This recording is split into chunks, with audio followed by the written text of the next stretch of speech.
being a man of God or a pastor doesn't necessarily.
Yes.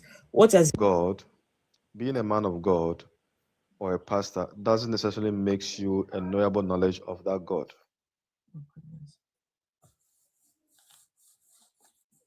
And I tell you that they are there in operation in that office because of what? Financial aggrandizement, financial gain. And your question want to claim that what qualifies them as men of God if they have been pastoring for over what decades has now? the supernatural consciousness been getting up to for the last 40 years? Was he just Right. sitting there and watching them? Was he just sat on the toilet? Was he That's why, in? good. So when you go to the Christian jurisdiction, when you go to the Christian jurisdiction, it states clearly that there are judgment behind every motive and action after death. We're sorry? I'm saying that when you go to the Christian jurisdiction, all right, there is judgment. What do you mean by Christian jurisdiction? What does that even Right. mean? It means about the Christendom. The Christendom, in the fraternity of the Christian law, Okay, it has been stated rarely in the Bible that there is judgment after death. That is according to the Christian jurisdiction. All right. Please, can I comment? Now, when you come to Buddhism, or those of us in esoteric dimension, we don't believe in judgment after Are you death. a Buddhist? No, I'm not a What Buddhist. are you? Why did you just say You use the word we. believe in judgment? I'm saying that They when don't. they come to Those people when they don't. come to Guys, let's keep these the two boxes. Let's keep these. when they come to Let's see. when they come to the other fraternities apart from the Christianity, there's a slight differentiation between judgment and death. My And God. the way God Answer the question operates, listen to me carefully. You understand? The way God operates is not in alignment to the consciousness of mankind. God operates from a different dimension altogether. That's supreme intelligence. You just said you don't call it Yes. God. You call it supernatural. Or the cosmic intelligence. Say just a cosmic intelligence. You know, What did you, excuse me, so that I'll know It's it's not deep, it's bullshitting. deep, yes, it's Can high, you it's tell me higher what you than called it the last time? What did you call it the last time? The cosmic Because it's intelligence. supernatural. That wasn't what you just called it. That wasn't what you just What I'm called it. saying What did you is call that- it the last time? Hello, Tonight, what did you call it just now? Which one? What did you No, call the that? earlier one. The earlier one. What did you call it? Yes. So that we have the cosmic Okay, intelligence yes, and fine, supernatural That wasn't what you intelligence. called One it. thing. No, you said gave it a name. Supernatural something. guys, please share the Let light. me explain to you. Yes, I'm share the saying light. that the cosmic intelligence He's a troll. is the He's same a as troll. Seriously, he's a troll. the cosmic intelligence is the same as the supernatural intelligence. Get me clear. You said supernatural. All right. intelligence. I can't get you Yes. clear when you're not even being clear yourself. You're Okay, so what's basically your just question? saying it. You're saying What's a your lot of question? things What's your and question? not What's your linking question? anything together. What's your question, please? I asked you a question and you didn't get it right. Well, that's So what's your fine. question? You know. What's your question? Hold on. So what this What's your gentleman is question? trying to tell all of us is that Yes. according to the Christian paradigm, Right. their God is Christian not jurisdiction. their God is not ready yet to judge these people. No. Yes. God is waiting for after they. That's when God is going to judge these people. No. That's what you said now. No. Because when it come to after, so when it come to God is happy. you God see, is happy I'm to judging watch them. God is. Let me finish. I'm judging them. Please let me finish. You're saying that God is happy to watch them lie to his people. No. He is happy to watch them. This one said he was drinking tea with God. God came down to come and drink Lipton. He has eaten food with God. God cut out of his food. He has drank tea, he has eaten food with God. He and God, they sit down one-on-one to commune. So these guys are just business people. They have a business center, which is churches all over. And they come here and they lie to us.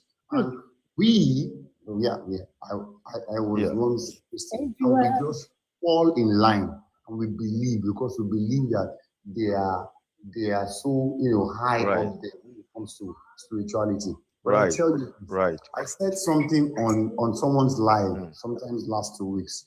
I said, imagine that it is not the Europeans. It is not the Europeans that came to colonize us. Imagine it's the Chinese, and they have Buddha as their religion. Do you know we will not know anything about God of Israel? We will just be talking about Buddha. That's what we the Buddhism, yes. Yes. So now imagine the Yoruba mythology, right? Imagine the Yoruba people grew to a point that they decided to colonize other nations. Do you know we're talking about Ifa and Oromila? Right. So Ade, for the purposes of supporting what you just said, you are absolutely right.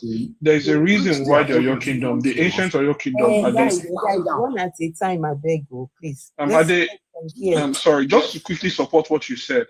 There's a reason why the old Yoruba kingdom, the ancients are your kingdom, it conquered all the way from Dahomey, all down to Ondo and Miss all of Afro, these places. Miss Afro, please, a moment. Please Miss Afro. if you don't mind, No, let me I'll quickly. come in. I'll come in. A suggestion. Please, I'll come to you, Ivy. Hold on. I think that you allow each of the panels to introduce his spiritual affiliations, whether Christian, but so that we know where we are going. You understand? Okay. Because for instance, I'm not a Christian. I'm glad you said that. What is your spiritual affiliation tonight? Right. I'm into mysticism. Mysticism. Yes. Okay, so you're a mystic. So I don't know the opinion. Yes. So I don't know the opinion of Ivy and Ivy. Can you explain what a mysticist is? Right. For us that don't know, You want to know what a mysticism, right? Explain to us now. And for the people in the comment section, it's very deep. And I'm sure you are near the path of mysticism. That's why sometimes you're a little bit confused about where the path to go. Me. It's very yes, you are near. Mysticism is almost like atheism. It's near. Me. Yes. Mysticism hasn't known anything about God. We don't believe in all those kind of dogmatic theories, right? We believe in a higher consciousness above the natural carnal mind. Right. So these are religious things. That's why my explanation was getting confused. You believe in a higher consciousness. Yes, of your own being. You involve me in your higher consciousness nonsense. What I'm saying is that so-called higher consciousness is a god. Mysticism. That higher consciousness is a god, basically. Look. When it comes to mysticism, there's nothing called God. God is just a name. It's just a name. Nobody can give the creator a name. Right? Come again? You believe in spirituality. You believe spirituality exists. Mysticism is high field of spirituality. It's far beyond religion and spirituality. Mysticism is high. Even as we are talking to you now, all the great scientists were all mystics. All the great scientists were all mystics, from Isaac Newton, Albert Einstein, Faraday, all of them. Right? You are absolutely not right. No, you are not right. So mysticism is very deep. No. You're talking. So my field of understanding of these two men of God, I was explaining from the mysticism perspective. All right, from a mysticism perspective. Perhaps you may be a Christian, you might judge it from the Christian perspective. And I think that the opinions of each of us on this platform shouldn't be ignored, because from different knowledge. Right? Some may be dogmatic, some may be practical. You understand? So I think we have to appreciate each of us. For example, when Ivy was talking, he was saying, I can see that maybe from a business arena. So he was talking about taxes, about banking, which I was clear. I was listening to him closely. Perhaps you, Adi, might be a Christian. You might also judge them based on your Christian affiliations or the Christian field. So you told us your own affiliations. Adi, what is your own? So that's how it is. Adi, do you believe in anything, or what are you? Yes. What side? On the side of belief or non-belief? First of all, I recently backed out of Christianity because it's all scam. I was born into Christianity. My mom is a prophetess, a Christian family. And when I sat down to think about everything, I decided, no, I'm just going to stop, because this is all lies. If you don't walk, you don't eat. Don't wait for a miracle. Okay, just do what you can do. Just have that thing you believe in. Now, as it is now, I believe, there's a supreme being. According to the Yoruba mythology, we believe in Olorun Olodumare, which is God the Creator, right? And Yoruba mythology also believes that, we have Obatala, we have Oya, Congo, and all that. I have a problem with that. You see the Yoruba mythology, yeah. Okay. Earlier on today, I was just listening to a live stream, and as soon as my name popped up, the guy just decided to come for atheists. Right? He's an Ifa person. He believes in Ifa and all these things. And he started saying that as Africans, you cannot identify as an atheist. And that, in fact, it's a better position to be an agnostic than to be an atheist. He said, we who identify as atheists, that we are constituting a nuisance on the social media. Right? He said that we need to go back to our villages. Whatever they want to be. He said we need to go back to our villages and go and find out what it is that people are doing there.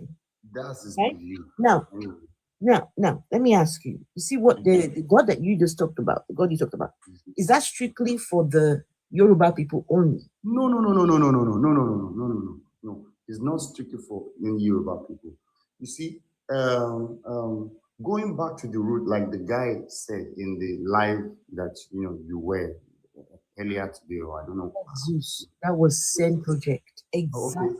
See, you know what? Every other tribe, they have what they call God the Creator in their own language, right? Just like in Yoruba, we call it Olorun Eledumare, right? Other tribes like Igbo call it Chineke. The Hausas call it Ubangiji and all of that. So I believe in that God the Creator. I believe He's the supernatural being of everything. So let me throw some little bit light. Wait, hold on tonight. Please hold on tonight. Please hold on tonight, please. We're trying to let's have some order here. So Ade, yes, did the Olodumare create the Chinese people? Okay, sorry, before I answer the question, Olodumare in my own language. In the Chinese language, I don't know what they call, God the Creator, which is natural being. They may not necessarily believe that there is a. They may not believe that there is a God the Creator. They may not believe that there is a thing as the God the Creator. People believe different. Yes. People So believe as for me, I believe that God the Creator made everything. Okay, so you just said it's a belief, so that means that there is there's no evidence to back it up, right? No. Nobody has ever seen God, as far as I'm concerned. God or Eledumare? You said what? God or Eledumare? Eledumare, yes. Eledumare. Nobody has ever seen Eledumare. Nobody has ever seen Eledumare. Nobody has ever seen Eledumare. Nobody has ever seen Eledumare. If nobody has seen Eledumare, why do you believe that Eledumare exists? Because I believe there is what we call spirituality. Okay? I believe there's what we call we humans, as we live, we are spiritual in nature.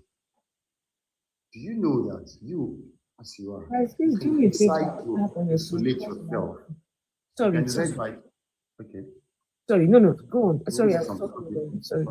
You can decide to isolate yourself and be spirit-filled. Not being a Christian, not being a Muslim, not being anything, and be spirit-filled. How? You can decide to isolate yourself. How do you isolate yourself and become spirit-filled? How do you do something like that? How does that work? Okay. Ade, if someone is, if they're isolated, yes, and they are spirit-filled, we are talking about delusional territory here, because they're on their own now. And I don't know, anyway, maybe you would tell us what you mean by being spirit-filled. Of course I am. And I don't know if Zeus wants to say, Zeus, you might want to say spirit-filled and, isolated and spirit-filled. For me, that equals Yaba. Afro.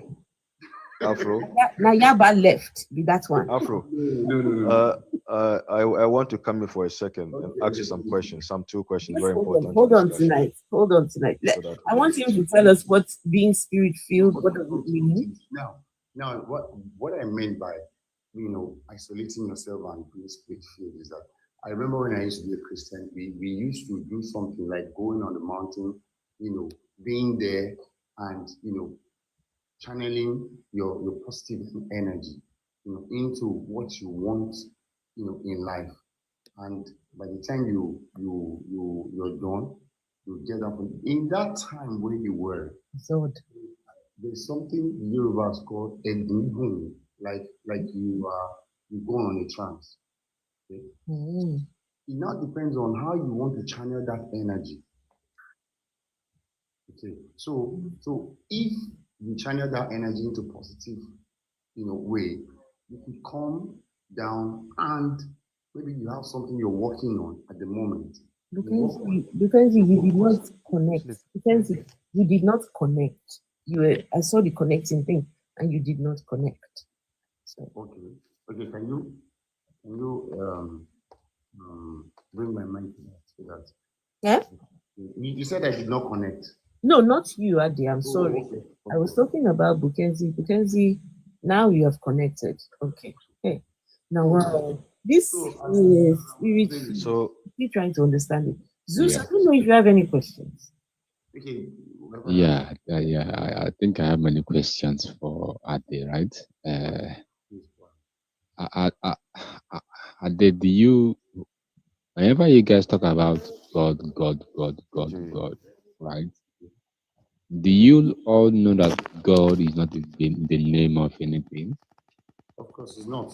It's just an English name. It's just a title. Okay, title give it to what?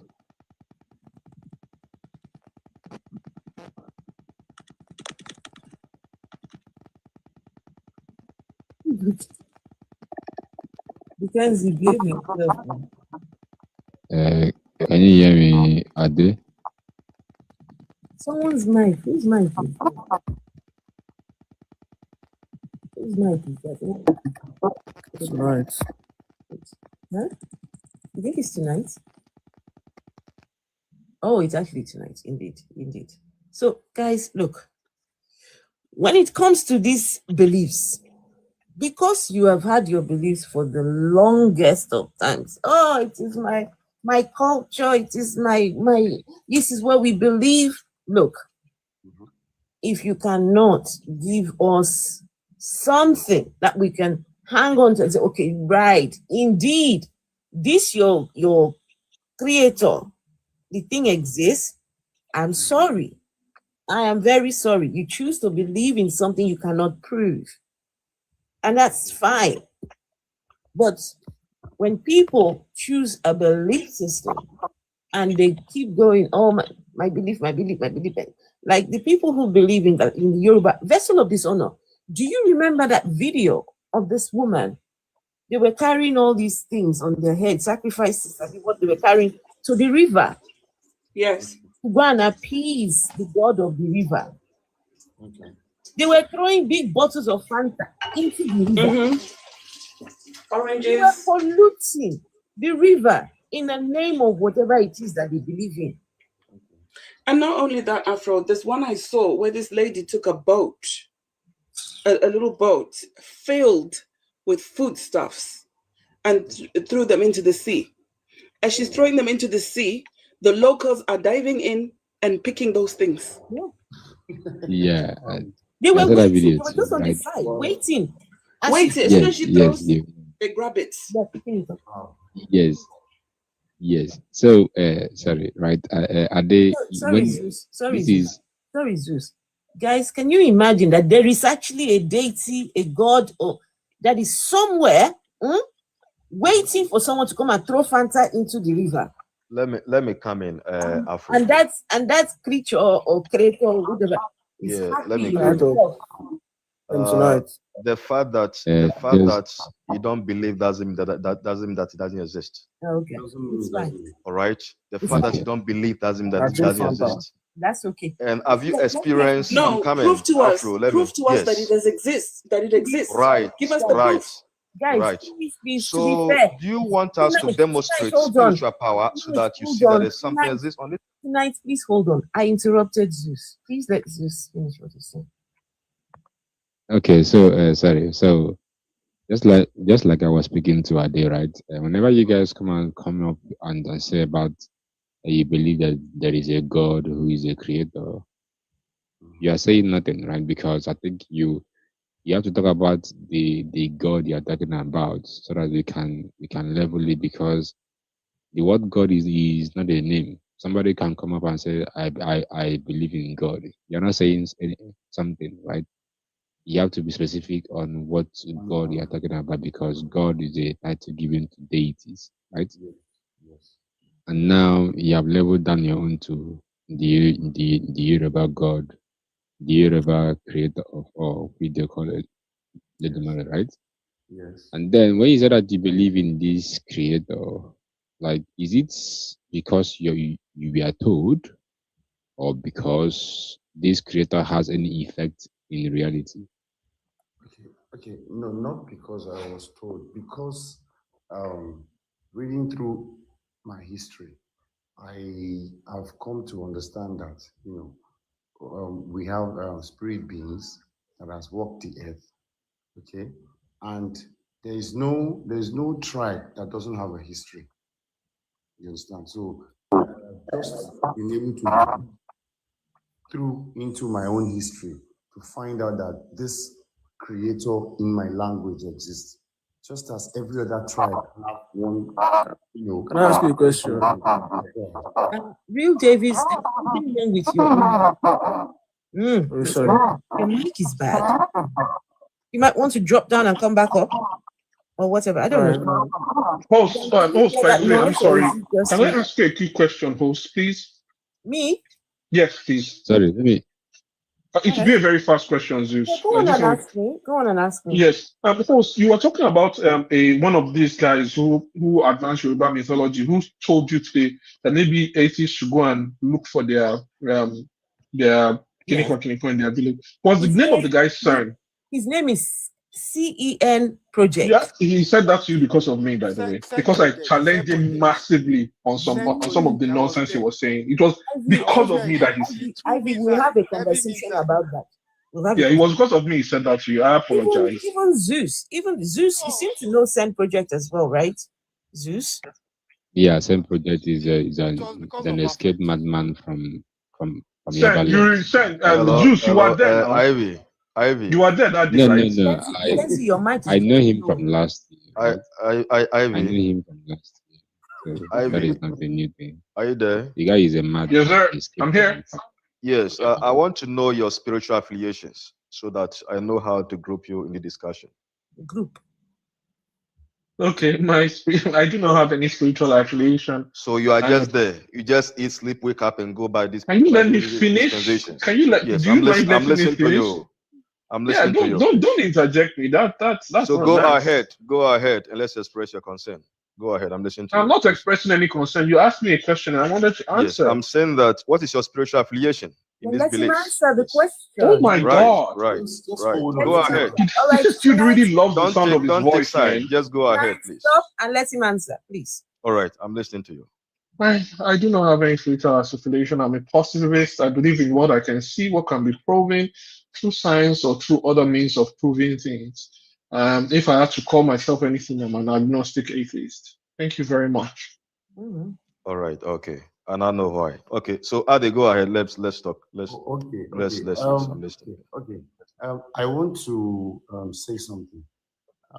Since I left the Christian religion, I decided I was going to, of course, because I don't want to be a kind of spiritual person who goes back into another religion after leaving one religion. Okay, so I decided I was only going. I was going to pray because there was something my dad, taught me while I was a lot younger.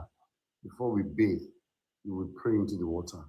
After praying, you say in Jesus' name, and we'll bathe. So the thing now, I got accustomed to it. Something I was doing every time till I grew older. I had my kids. I still do that for them. So, but after I decided I was going to stop going to church, stop being a Christian. So I decided I need to also communicate my own way spiritually. Now, I have that belief that yes, God the Creator exists. Okay, so I now decided I was going to communicate through water, through what I can see, like the land, the air, the sun, and water. So those four elements are the physical things that I believe that God made, and He made me the man. So, and I just pray through all of that, and Ade, let me tell you something. I listen to me carefully. Okay. Tonight, You see, I'm coming. There are 4 Akami, as you said. You say you believe in water. Tonight, please hold No, on. I'm coming. I'm not protesting what you say. I just want to throw more light so that you may know that dimension. We've got other people on the panel. You can't be the only one speaking. Yes, because they are not talking. So are they? It's not because of that. It's not because they of are all that. here to learn. Our time. Yes. So listen to me. Ade is nearby. Ade is nearby to the light. So I want to throw more light. Right? You see that you said there are 4 akamis of that element: water, fire, air, and what? Air. Yeah. Yes. Okay. Sorry. So Ade, right? Like what I was asking you before, this your newfound spirituality is basically the same thing as religion. If you like, take your water, pray into it, and bat with it. Of course, I know it's religion. But it's just something that I decided to, do my own way myself. And I just believe in it.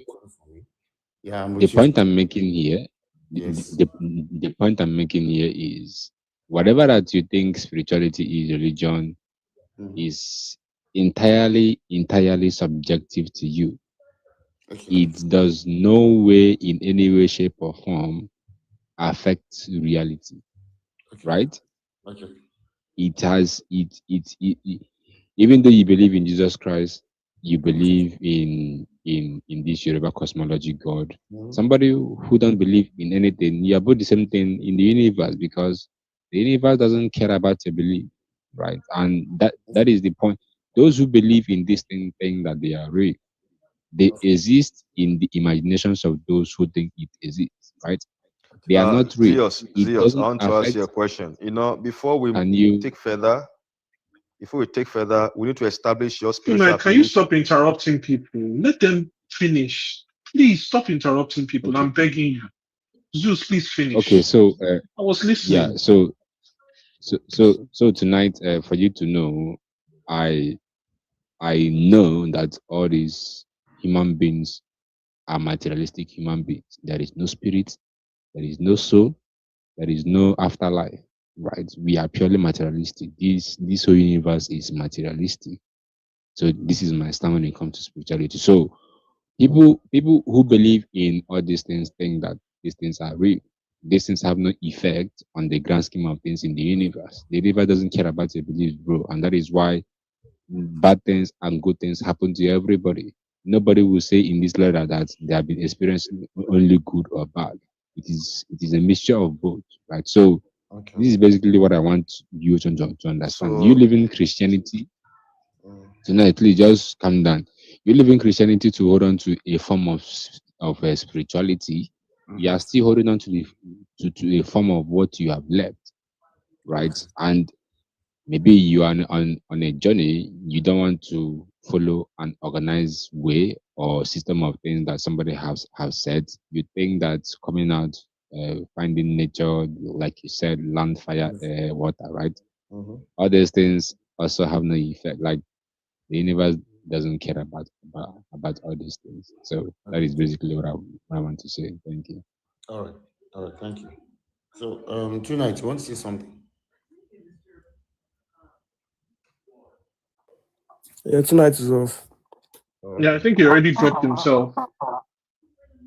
So, Ade, I want to ask you a question. Okay, please go ahead. Your Olodumare, he was in Africa. Like, they were worshiping him in Africa when colonialists came. When colonizers came, sorry. Eh?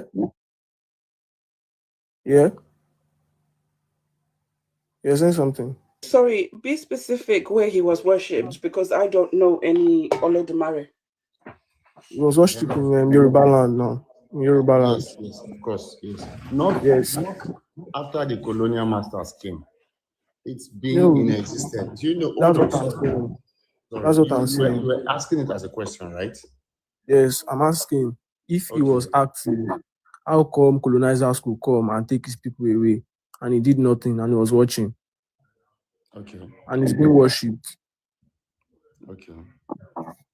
Well, as I would know, I wasn't born then, but I know that even the Israelites, got colonized by the Greeks. Do you understand? And they all called Jesus, Jesus, Jesus, and Jehovah. Sorry, By the Romans. sorry to interrupt. Can By you the please Romans, sorry. answer the question? No one asked you about Israelites being colonized. Please just stick to the question. Okay. Yes, he was worshipped in Africa, in the Yoruba land. Okay. Well,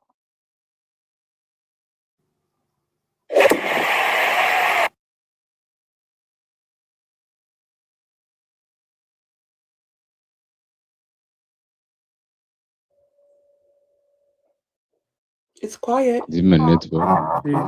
No answer. Who is speaking? Sorry, who is talking? What I would say Yeah, is, what I would Zeus, I'm going to that should mute be you. I Ade. think you've got some background noise. I'll mute you. Please Okay. continue. I said, what I would say Oh, is, it's not you, as sis. humans, I said, as humans, we are all, what's the word? We are just objects on this planet. Everybody is finding meaning. And that is just the only reason for religion. Everybody wants to find a particular meaning to something. We just want to feel safe. And we even have this fear of death that is hidden behind us. This fear of death. And that's why people come up with ideas about the afterlife just to console themselves. We come up with drugs and all of these things just to console ourselves. Sorry to interrupt you again. Ade, can you Okay. please repeat your question? Because maybe Real Davis did not get it. No. I didn't ask a question. It was one that asked. Somebody asked a question. Who was it? Sorry. Somebody Yeah, asked the question that why did these people manage to colonize the people that were worshipping Olodumare? Something along those lines. Yes. And he asked whether Olodumare did anything about it. And I said, yes. So can you please answer that question? If you don't know the answer, just say you don't know. No, please. Just calm down, please. I answered. I said he didn't do anything. Okay. Were you the one that was asked the question, or what is Real Davis trying to answer right now? No. I'm just trying to debunk. I'm just trying to debunk this idea of different religions and all those things. No, please go ahead. Yes. So I was talking about, as humans, we are all just trying to find meaning. We all just want to feel safe. We just want to have something to be able to connect to. I don't believe in all of these things. Life is cause and effect. What you do is what results in the way your life moves. I see people going around, you say you're dropping offering. You're dropping offering so that you see miracles or one thing, and everything is just cap. Look at these men I'm looking at here, they're fucking rich. One of them is building a 250 million auditorium in Nigeria, in a country where we are suffering. And somebody is still backing him up in the name of Christianity and all these things. I mean, I'm just trying to debunk the idea human beings are just trying to find meaning. We're just trying to find meaning. And that's the only reason for the whole religion P. And religions like Islam and Christianity are just made to amass control. That's why you see Trump talking about he's trying to curb the killing of Christians, whereas there's something going on, something deeper going on in world economy.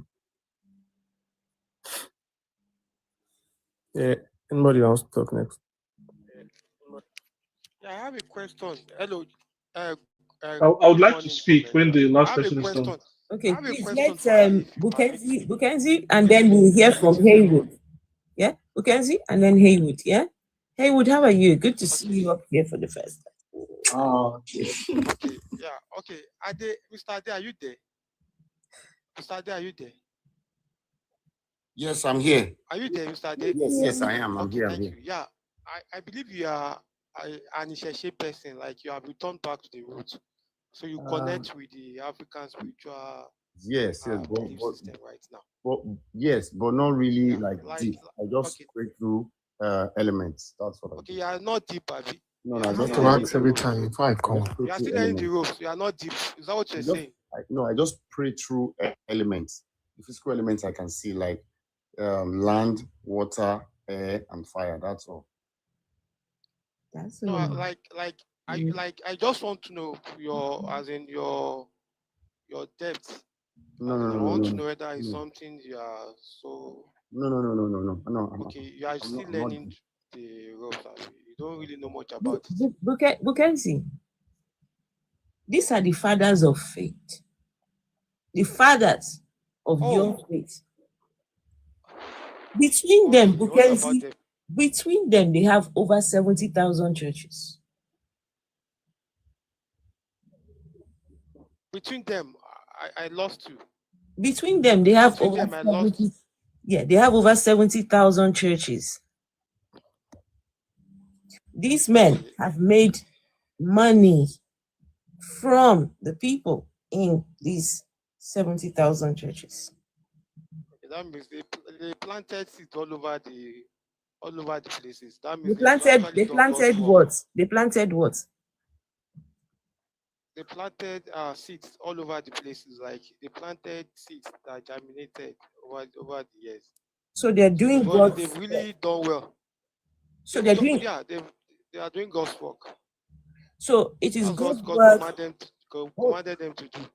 So God wants them to plant churches. No, he called them seeds. You're calling human being and building seeds. Wait, is it the God? Is it you people's God? It's just a figurative expression. He's trying to use an analogy or something. Or is it you people's God that sent them this thing that they're doing? See, honestly speaking, I keep on losing you. I don't know Yeah, whether because your mic is not good. Because your mic is not good. No, it's not about mic. It's not about mic. It's not about mic. I keep on losing. Like the connection is almost. But the question is: did Jesus not hate rich people? Did Jesus not speak against rich people and their amassing of wealth? Forget Jesus. Okay. How can you forget Jesus when Jesus is the king? Okay, I'm done. He said, "Forget." No, I thought you wanted to comment. No, I thought you wanted to comment about my mic. Now I was just ready. I didn't. I was too. Okay, Bukenzi. I thought you wanted to comment about my mic, so Bukenzi, that's why I give the answer. Bukenzi, between the two of them, 70,000 churches. Are you saying God is the one that told them to plant all those many churches? Are you saying God is? That was the last thing I had. Did God tell them to plant those churches? Oh yes, he said we should spread the gospel. How do you spread the gospel without having churches? It's an instruction that they complied with. How many churches did Jesus plant? Did the disciples even have churches? Did Jesus Christ come in 21st century? No, but the disciples, did they have churches? Oh, they had gardens. They had small gardens. So that garden could be described as small churches back then. You're in different era now. We need to put on a structure. You have to put on a structure. Don't forget, then they were still struggling and they were facing serious persecution. So that would be responsible for their future. How do you explain someone building $50 million So now we can build big churches. I don't know. Let me take $50 million auditorium. David, hold on. Let's hear from Haywood. Can I say I'm still informed now. So let's hear from Haywood. Haywood. Okay. Greetings, everyone. Haywood, it's good to see you. I've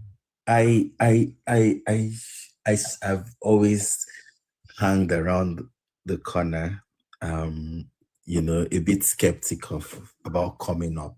Why? Because I know these truths, and it's a truth that I know because I took a journey to go study. I listened to Ade speak. I did church history during my days in theology school, and I was trained by some of the most renowned professors around the world. Okay. I happen to live in the city that has a strong history with the early church as well. In Scotland, they cannot destroy the churches that have existed for over 100 years. And you have these buildings locked up. But when you research the history around it, you would know that it was more economical. It was to drive the banking sector. It was to drive cooperatives. Just financial, it was more for financial purpose. And this generation have clocked all these things because, like you said, what is happening to us is not energy. In engineering, they say energy. In physics, they say energy cannot be created or destroyed, but can be transformed from one form to another. So what is happening in Nigeria is not strange. It takes you to look at models of where these things have happened before. I was really young when my father told me that these people were money launderers, the both of them in particular. And it is evident for me. It beats my heart that people can see it now, that, the ROCCG that was handed to you by another person's work is now a tussle of how your children should inherit it, and automatically, it becomes a form of monarchy where mantle is transferred from father to son. And the same thing with the Winners Chapel, and the same thing with all the Christ Embassy, you just name it, where they amount so much wealth out of ignorance. The problem with us Africans is when we copy a model, we run with it and put in our own negativity to it, that it becomes so bad that even when the Westerners handled these things, they used it to build schools, to, as much as they also used it as a means to, exploit, control. It's just a capitalistic tool. No matter whatever religion you choose to go by or call it by, it's sort of a control mechanism that has been put in place to manage people. Because I worked in a butcher's factory, and if you open up any animal, we all have 2 fillets, we all have 2 ribeyes, strip loins, 2 gigots, 2 shoulders. There is no difference between you and the chicken that you eat. The reason why we're not hunting ourselves for meat is because the world has created, the capitalistic institutions have created sort of an order to manage and control that we don't do that. Even upon that, most of the places where we come from in Africa, if we will be truthful to ourselves, we eat meat. They eat human meats as well.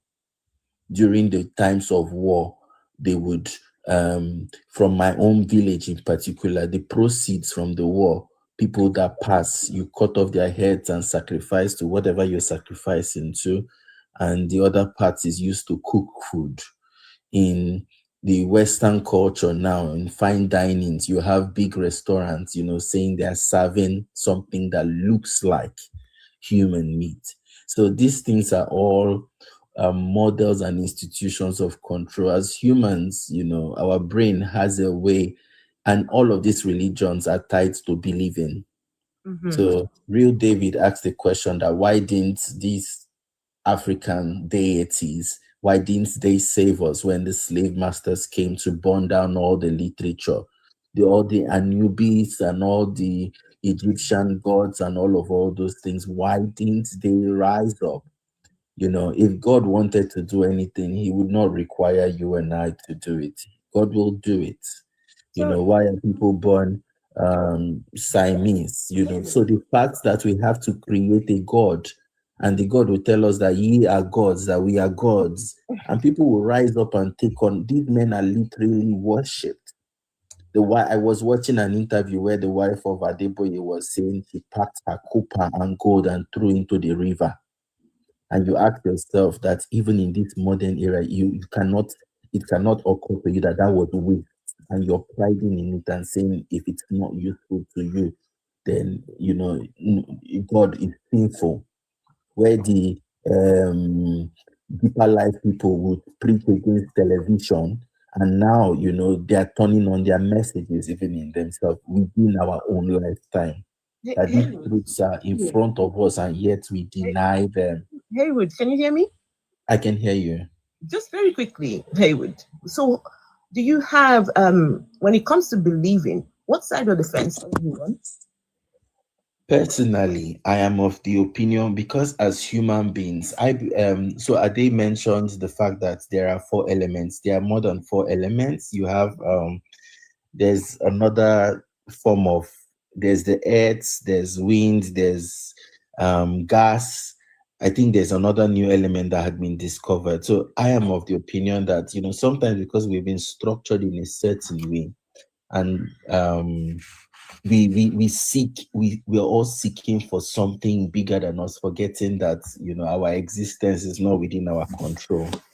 So I just believe that I respect people's journey and people's rights to believe in what they want or what they feel comfortable in, but it shouldn't take away you from the truth, because we're all on a journey towards self-discovery, and a bit of I preach more of inclusive tolerance. So that's the side I would say I'm more of an inter belief. I believe in everything. Okay. No, there's a name for that. It's let me see, what's the name for? Isn't that the same as believing nothing, really? If you believe everything. Yes, you can term it anything. You can't change people from what they it's like food is food. Back in Africa, we eat intestine pepper soup. You come to Scotland, they eat haggis. What is haggis? Haggis is grinding all your offals and making it into a pudding. And we would argue that no, that's un-African, spicing it up with garlic, a bit of black pepper and salt. And you say, no, I can't eat that. It's the Iboma food. But at the end of the day, it's still made of the same thing. So yeah, I just feel like, everybody is free to, but just be willing to grow in your journey towards self-discovery and understanding. So if you say I do not believe in anything, or believing in everything is believing in nothing, it's okay. Yeah. One thing I don't want us to do, guys, when someone states their belief or whatever it is, let's not assume for them, right? Because like Haywood said, people are on a journey. People are on a journey. Someone can identify as something today, next year they identify as something else, right? That's just okay. We listen and we don't judge. No, I do judge. Can I ask you a question about that? Aren't we allowed to judge in scenarios wherein the beliefs are so harmful that they must be challenged? Absolutely. Yes. It's kind of like, for instance, what you have up there. Yes. Exactly. What you have up there, which is basically these 2 men of God who claim to be men of God, but their rhetoric is harmful. These people are impoverishing our people at an astonishing they've impoverished our people at an astonishing rate and continue to do so unapologetically. So men like this, they must be spoke against, and their rhetoric must be rejected, and they must be exposed.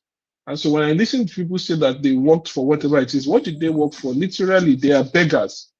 They are beggars who live off the lifeblood of their people. But that's not actually why I stepped up. Why I stepped up is this isn't something I've ever done. They are criminals. They are more than beggars, because they are the height of cruelty that they bring to our people. They have access to the government, but they allow the government use them to perpetrate evil vices, use them to launder money and drugs. They're evil. Can I just say, sometimes let's just for 1 second, just stop and think about this.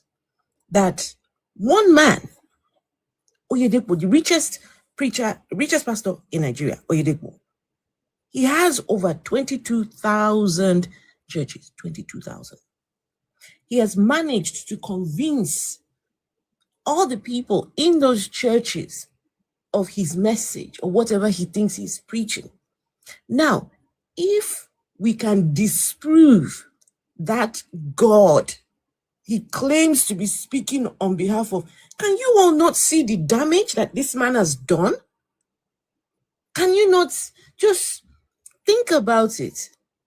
All these many people have been giving him money for years. They are blinded by the faith. Till today. Listen, if you're wondering what to make Nigeria poor people just full.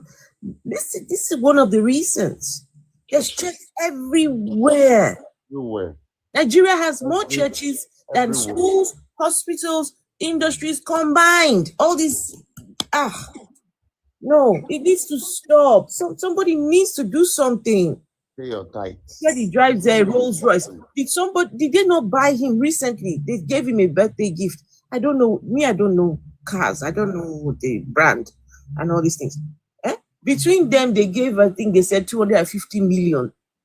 Donated these pastors to buy Oyedepo I don't know. Somebody will help me with the make of the car. There was a time Oyedepo had 4 private jets. I don't know how many he has now. Didn't they say that Oyedepo has now been given license to build a runway? Is it what they call it? A runway strip by his church. Oyedepo is currently building a 200-seater church. 200,000 people. Just imagine on a Sunday trying to fill that auditorium. It would take you hours to get people to even sit in there. What's his name? The next one to him, Adeboye. His redemption camp sits 1 million people. 1 million people. And he wants to extend it.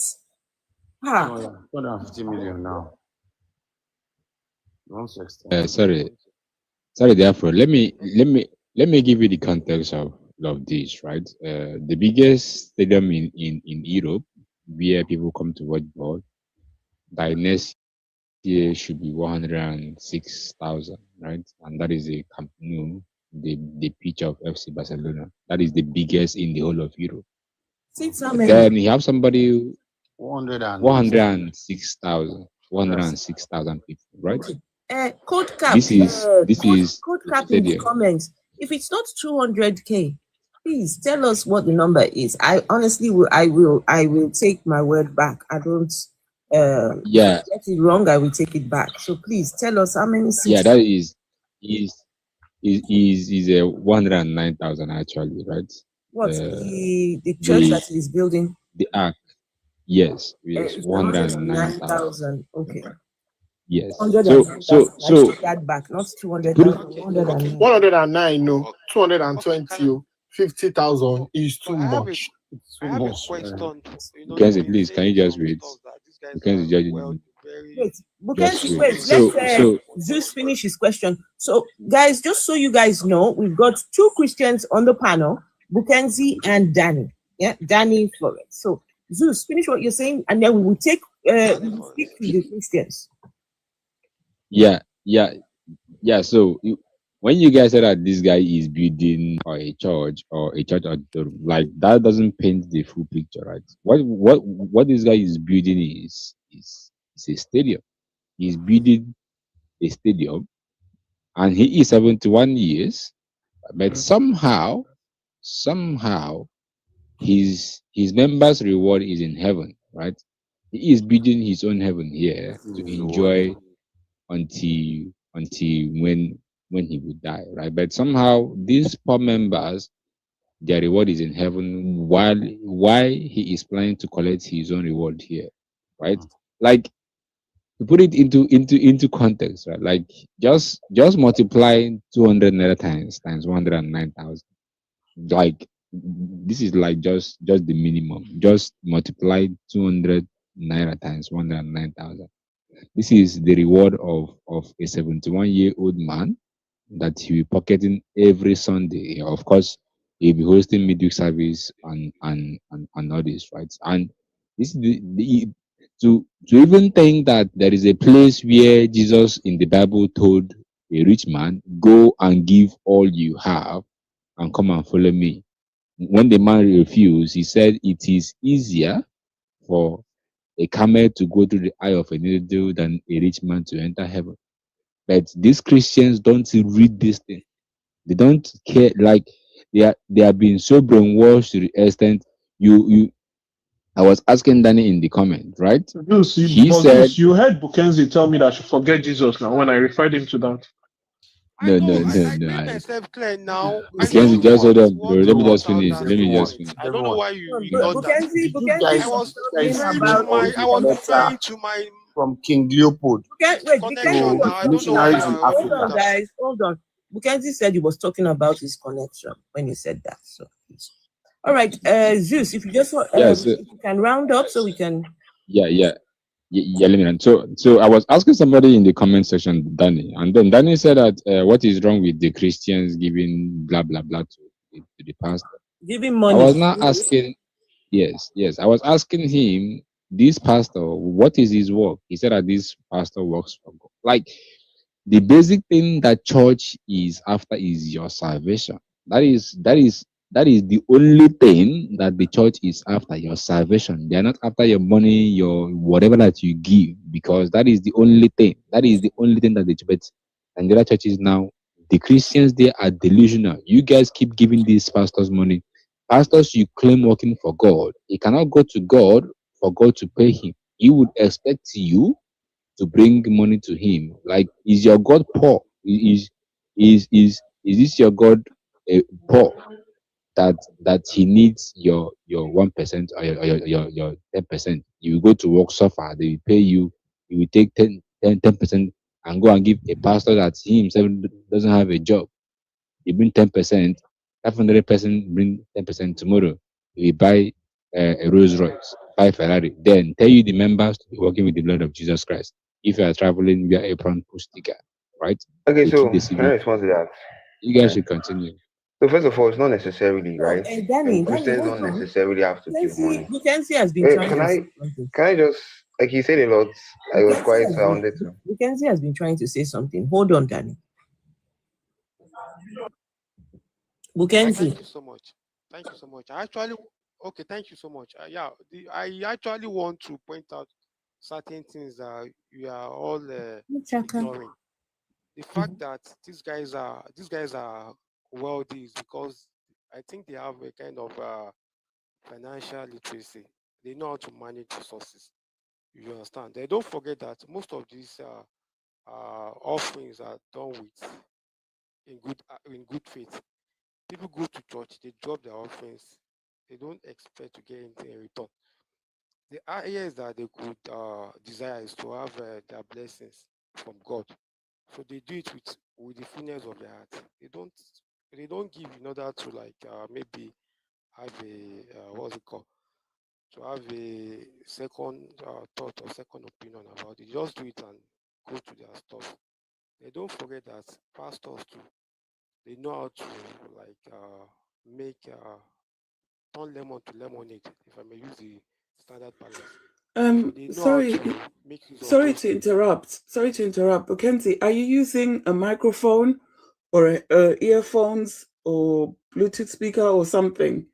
If you are, can you turn it off and speak directly into your? Yeah, can you take off your earpiece? Am I too low? Am I low? You're too low. You're too low. We cannot hear anything you're saying. Position. I thought you were hearing me. Thank God. No, take off the earpiece. Take it off. Don't change it. Take it off.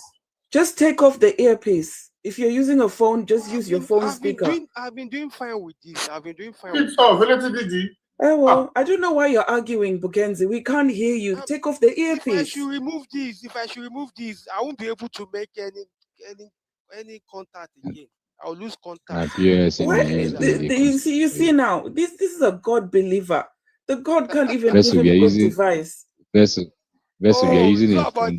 He's using POS. He's using POS. Okay, I'm using the POS. Okay, thank God. I'm using the POS. Can you guys make do? We cannot hear you. We are telling you, we are the listener. We can't hear you. For the cooperation and understanding. We are the listener, darling. Sweetheart, we are the listener. We can't hear you. Please, can I Okay, go is it on? better like this? Let me increase the volume. Is it better like this? Ah, Oga. Is it better Bro, we like can't this? hear you. No, Na no, no. PAS Can they you guys use. hear me? Let me touch something. Na PAS they use. We don't hear you, bro. Where is You the can see the God? Where is POS. Bukenzi's God? Where Please is try Bukenzi's to God? remove the earpiece and May talk your Bro, God directly. is it show better like himself this? Is or it better like herself this? or itself. You are But still the I've been doing same fine thing. since now. I've been doing fine. This is on We are this like the You've ones not been like hearing doing about you. fine. You're not participants. doing fine. No, I've been doing fine with this as in with this Oh, Bro, so please, can you drop him? earpiece. I like So boy. I don't know why it's acting Okay, up guys, this mute. night. Can you Let him, guys hear me? let him give his submission. Please, Bukenzi, continue. Oh, thank you. Okay, thank you so much. So I'm sorry about the low audio. So sorry about that. So I was just trying to to tell us about the fact that when these pastors when they are blessed with so much money like that, they turn those money into something bigger. Like example, now most of these pastors, they run businesses. How did they get the money for the businesses? Probably from the offerings or some of tithe or whatever. These offerings are voluntary donations. People don't give them and expect to get something in return. You just do it from the happiness of from their heart. So basically, when they do that, they will make money from it. For example, there is this video going around on TikTok about a young lady. Yeah, she spoke about the fact that her father's church was attacked. That a lot of money, equipment, church equipment were carted away by the thieves. I mean, the figure she gave was about 15 million naira. Then, of course, the lady spoke so much about what her father has been doing so far. She spoke about the fact that her father has schools. Then she spoke about how her father has invested so much in people. That her father takes care of church members. That most of our father's church.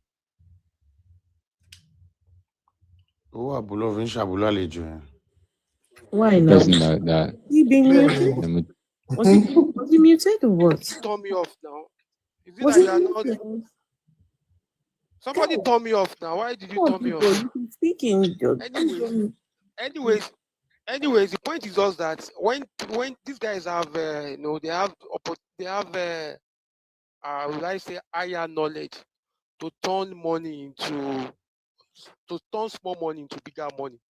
You understand? That's what the point I'm just trying to. So they by default they will make money from it. Then not all pastors are that lucky. Like I have said on different fora that Lucky? I have an uncle who's a pastor. Did you just say lucky? He was doing so fine. He said lucky. Not What all did you of say? them are that lucky.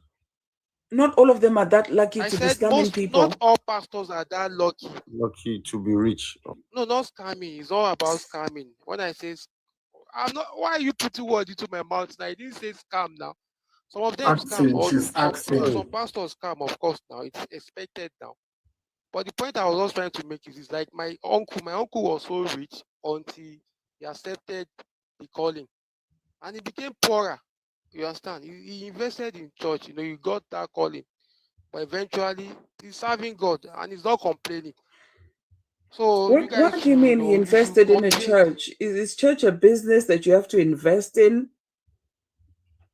When I say invested in the church, I mean he put all his life, he put all his earnings on the church.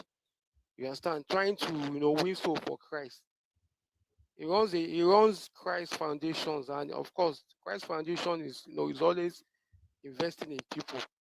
So people you people are just you are seeing the top shots, but what about the people at the other side? You guys are you are not really doing justice to that. Please, Bukenzi, I would like to ask a question Take a when you are done. holistic look at things, not just I said I wanted to ask a question first, please. I beg you, go buy earphone 1,000. I beg. Then they use that earphone. They say 200 naira. They come like the. Okay, so like, it's not about earphone. Soma, so you know how to curse people. Bukenzi. Please let me. But I've been Ade, on different please let me go platforms. first because I said I wanted to go Complain first. about this. Guys, one mic at a time, please. Go One ahead. mic at a time, please. Go ahead, guys. Ivy ask first. Ivy, go first, please. Okay. So, the question I want to ask Bukenzi requires me to quickly tell a very small story. Here in the US, there was this old man who basically he had liver cancer. Probably a problem with his kidneys, more or less, and he required donations. And people started to donate to him because he was a veteran. People felt very sorry for him. Before they knew what was going on, they had generated about $100,000 in donation. But all he needed was $40,000. So what he did was take out the 40 he needed for his donations, and he told his daughter to stop the donations and to return the remaining, which was exactly what he did. This man, who was not a pastor, was not anything, had enough sense to know that the people who were giving to him were people who did not have themselves, but were giving out of the goodness of their heart. And because of that, he didn't feel, his conscience did not allow him to take more than he needed. RCCG, I know this because I read KAMA, that is the Corporate Affairs Commission. I read their annual. Their annual states that RCCG, on an average, makes over 200 billion naira in donations from tithes per year, from tithes alone. Over 200 billion naira in donations from tithes. There are other donations from the when it comes to the NGO, but from tithes alone, the RCCG, and when I say RCCG, I mean Redemption Camp, over 200 billion naira. At what point, the question I want to ask Bukens is this: at what point does enough become enough? At what point do these men of God, who are so good at doing business, at what point does their conscience tell them that the people who are giving off to them are people who do not have? And maybe we should stop taking from these people and start giving exclusively back into the community. At what point does enough become enough? I know what the answer would be, but I still want to ask. Thank you. Okay, is that a question for me? Yes. Because it was like a submission. Okay, anyway. No, I got the last part. Okay, I got the last part. The last part about at what point will it not be enough? Okay, basically, when these guys, when they invest in certain charities, I don't know how you guys miss it. You understand? I don't know how you guys miss it. And at times, these things are published. You understand? I don't know why you guys miss it. These guys, they return back to the society. They give back to the society. A lot of pastors' children are on scholarship. A lot of pastors just church. No, I have not insulted you. I don't know why I have to insult you because you're talking nonsense. I don't know with your fake accent. With your fake, Aziz, I know what he's saying is inspiration, but let him finish. Why are you Aziz, insulting me for crying out loud? Bukenzi, no vex. No vex. Let's go. Is it that no apologies, Coco. I've not said anything. I've just spoken my own truth, and he has been saying it. I just crash out, bro. It's like Crash the out, fourth bro. time No, he's saying it. Crash out now, bro. You're free And to if you crash don't know out. anything, I've told you about my uncle. They don't beg you now, guy. They go fry egg for you. No, wait. They have begged you now. Continue. When he was saying you could have checked him. They never beg you. If you don't know anything, They never beg you. Calm down. Let me because you Make I speak now. Make I speak now. What are you saying now? I'm just trying to make a point, and you have. I don't meet since God. This is your earphone way by 150. If you don't know any pastor, I've given you a pastor that you can go and check. I just told you about him that he spent his money on people. He invested in church. I don't think he's rich. Last time I saw him, I even wanted to do something for him. You understand? And this was a man that was doing so fine. He was doing contract for Chevron, for Shell, all those top companies in the 80s, in the 70s, in the 90s. So he thought he'll cash out from the church. No, he thought he'll cash out from the church. He didn't cash out. His marketing was poor. So he didn't get people coming to the church. Anyway you don't want to see it. I have another uncle. He made so much money. He made so much money. Your uncles, they Nobody want to be scamming. Go to Christ. Wait, this is your story. Nobody care about this story. Bukenzi, please, I want to ask, what do you do? I'm sorry to ask you. Are you a He's pastor? a pastor. All right. Family business. Wait now. Are you a pastor too, Calm Bukenzi? down. You can go to Christ or Shagam. Go and find out about how that Christ Church was built from scratch to where it's standing today. That pastor, he even helped many of his church members. He gave them source of livelihood. He made so much money for business. What is giving out? Money now. Is getting back. What is getting is giving back now. Sorry, Ade, let me. Don't know anything. Sorry, let me ask you one simple question. Can I just say Who would I something? beg no verse? Okay. Please no verse, right? One question to him, right? Sorry, Bukenzi. I think someone wanted one to ask. question. Someone wait. Yeah, I think I don't know whether it was Ade. Someone was. It was Ade. It was Ade that was next after me. Yeah, it was actually Ade, please. It was Ade. Sorry, the only question I wanted to ask, which I have, I asked what he was doing, if he was a pastor too.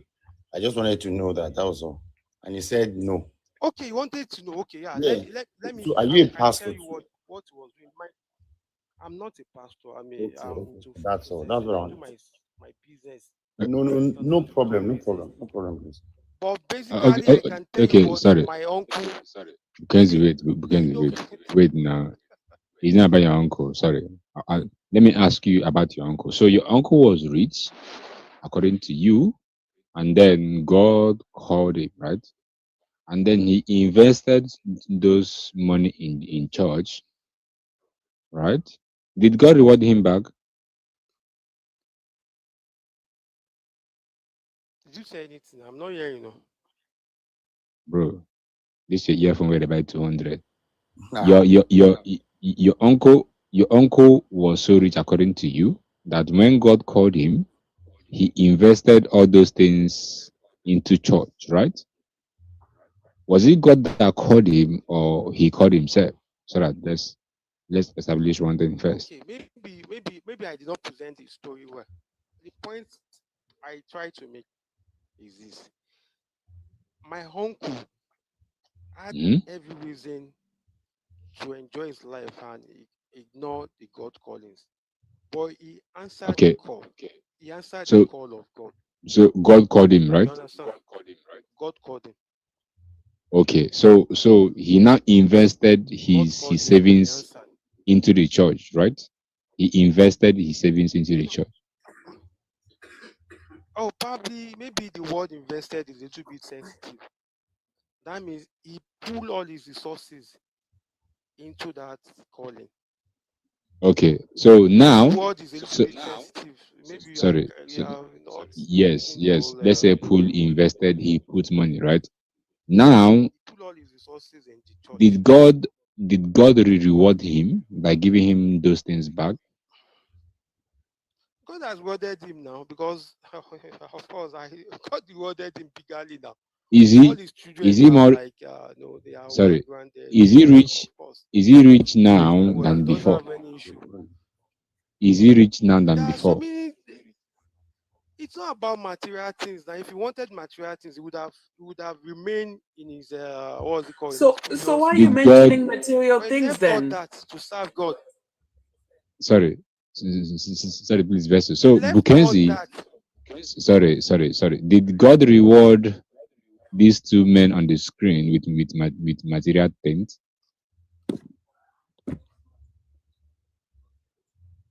He wasn't particular about material things. No. He's not talking about your uncle now. He's talking about these two. For God. He's talking about these two men on the screen.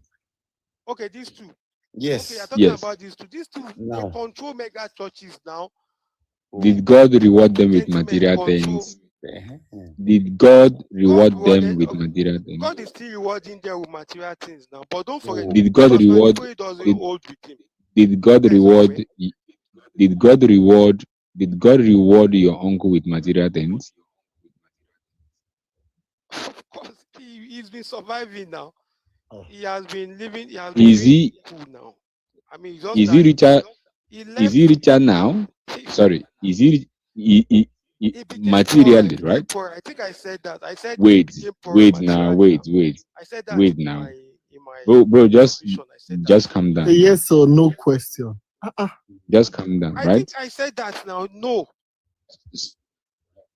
Sorry, just calm down. So now he is not financially buoyant now as he was before God called him. Correct? Oh yes. Before he assumed the. But you have these two guys here who are now worth millions of dollars. They are worth it now than when God called them. So is it that your uncle called himself, which of course will make him a fake pastor? Because if God called him like he called these two men here, he would have been richer than he was when God called him, right? Because according to you, sorry, wait now. Let me finish. Wait. According to you right now, in your submission, these two guys here are the standard of how pastors, when God calls them, they find favor in God and then they invest in the things that they get from the members, right?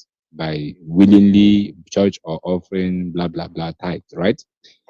Is it that your uncle wasn't getting tithe, people weren't coming to his church, which we imply that God didn't call him? Why is your uncle still poor than he was when God called him? Okay, like I said, you are missing the whole reason or the whole concept of Christianity. You are missing it altogether. See, when God called people, God does not call them in order to bless them. God calls them in order to make them vessels of honor. They want to why is he blessing? Why is he then blessing? Verses of honor is here. No, me, I'm vessel of dishonor. Why is he? Yeah, God made him a broke vessel of honor. Broke one. It's okay. Bukenzi. It's okay now. Bukenzi, wait. I would like to ask one question. I'm not talking about. I'm talking about you, right? Even answer the question. You keep on. Wait now, just calm down. Just calm down. You said sorry. Bukenzi, wait. Bukenzi, wait now. Wait. Bukenzi, just calm down now. You said. I'm calm sorry. now. You use like 3 minutes to ask me a question. I'm trying to answer the question. You said I should wait again. Wait, you got me wrong. You said that is my view of Christianity, right? What I'm asking you is what you yourself have said here. From the material things, have they not won souls for Christ? Are you not taking cognizance of why are they rich and your uncle is poor? Why are they rich then and your uncle is poor? I don't understand. That's God's way. I cannot decide. Code Cap, are you a Christian? Okay, God wants your uncle to be poor. And nice one. Yes, thank you for having me here. That question okay, is restricted. guys, So, yes, can we also engage with Code Cap? He's a Christian. Okay. Yes, thank you for having me. I'm a Christian, but I'm here celebrating with Muslim as well. Bro, sorry. What? Salam alaikum. I'm alright. Sorry, I couldn't come. I'm just coming from immigration. Yeah, sorry. Yeah. All right, thank you. Yeah. Thanks for coming. Please, I would like to ask a question. Hold on, please. Oh, yeah. So is he practicing Chrislam? Pastor Musa, can you send the request? Pastor Musa, can you send the request, please, and we'll bring you up. I'm so sorry about that. Assalamu alaikum. I'm so sorry about that. Are you practicing Chrislam? I mean, I respect people's religion and I respect people's way of life. That's not what your God wants. That's not what your God wants. You say what? Your God does not respect religions. Your God does not respect my God. Hold on. Don't see. I understand what you're saying. God loves everybody, regardless of your religion. That's not Religions true. are chosen.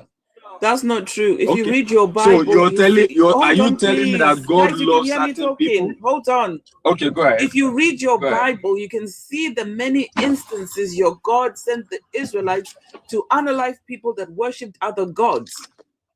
You can see instances where your God destroyed people that had other practices that they were doing Yeah, but that that doesn't he mean didn't like. people don't like them. It means he didn't like what they were doing. You see, you're telling me did I tell you that I practice Islam? Did I say you do? No, someone said. I mean, that's why you're telling me that God said if you worship another God. You said God respects all religions. God loves all people. I said God loves everybody, regardless of their religion. That is a lie. That's a lie. Oh my God. Okay, so God loves certain people. Exactly. Yes. So who are those that God loves? First of all, which God are you talking about? Sorry?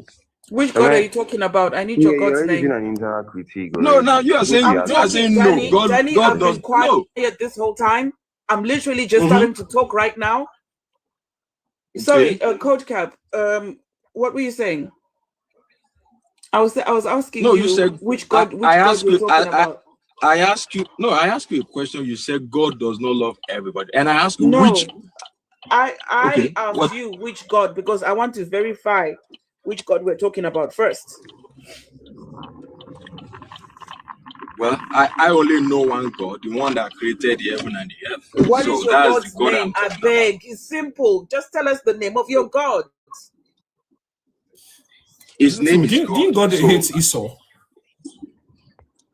Guys, can you mute up, please? Can you just mute? Okay, now. Code Cap, what is the name of your gods? Despise. Hold on now. You know God love and hate Esau. Is that what you're saying? That means you know that there's a God. Code Cap, what is the name of your gods? I just told you. I said God. It's as simple as that. God is a title. And someone just said there are over 5,000. There are over 5,000 gods known to man. God, the term God is literally a title. One is only known to me, and his name is God. So I don't know. Why are you embarrassed to mention the name of your gods? No, God is the title. I just told you the name of my God is God. So I don't know which one you're talking about. If you have the name of your, you're not serious. No, he doesn't understand it. God is a title. I said that earlier.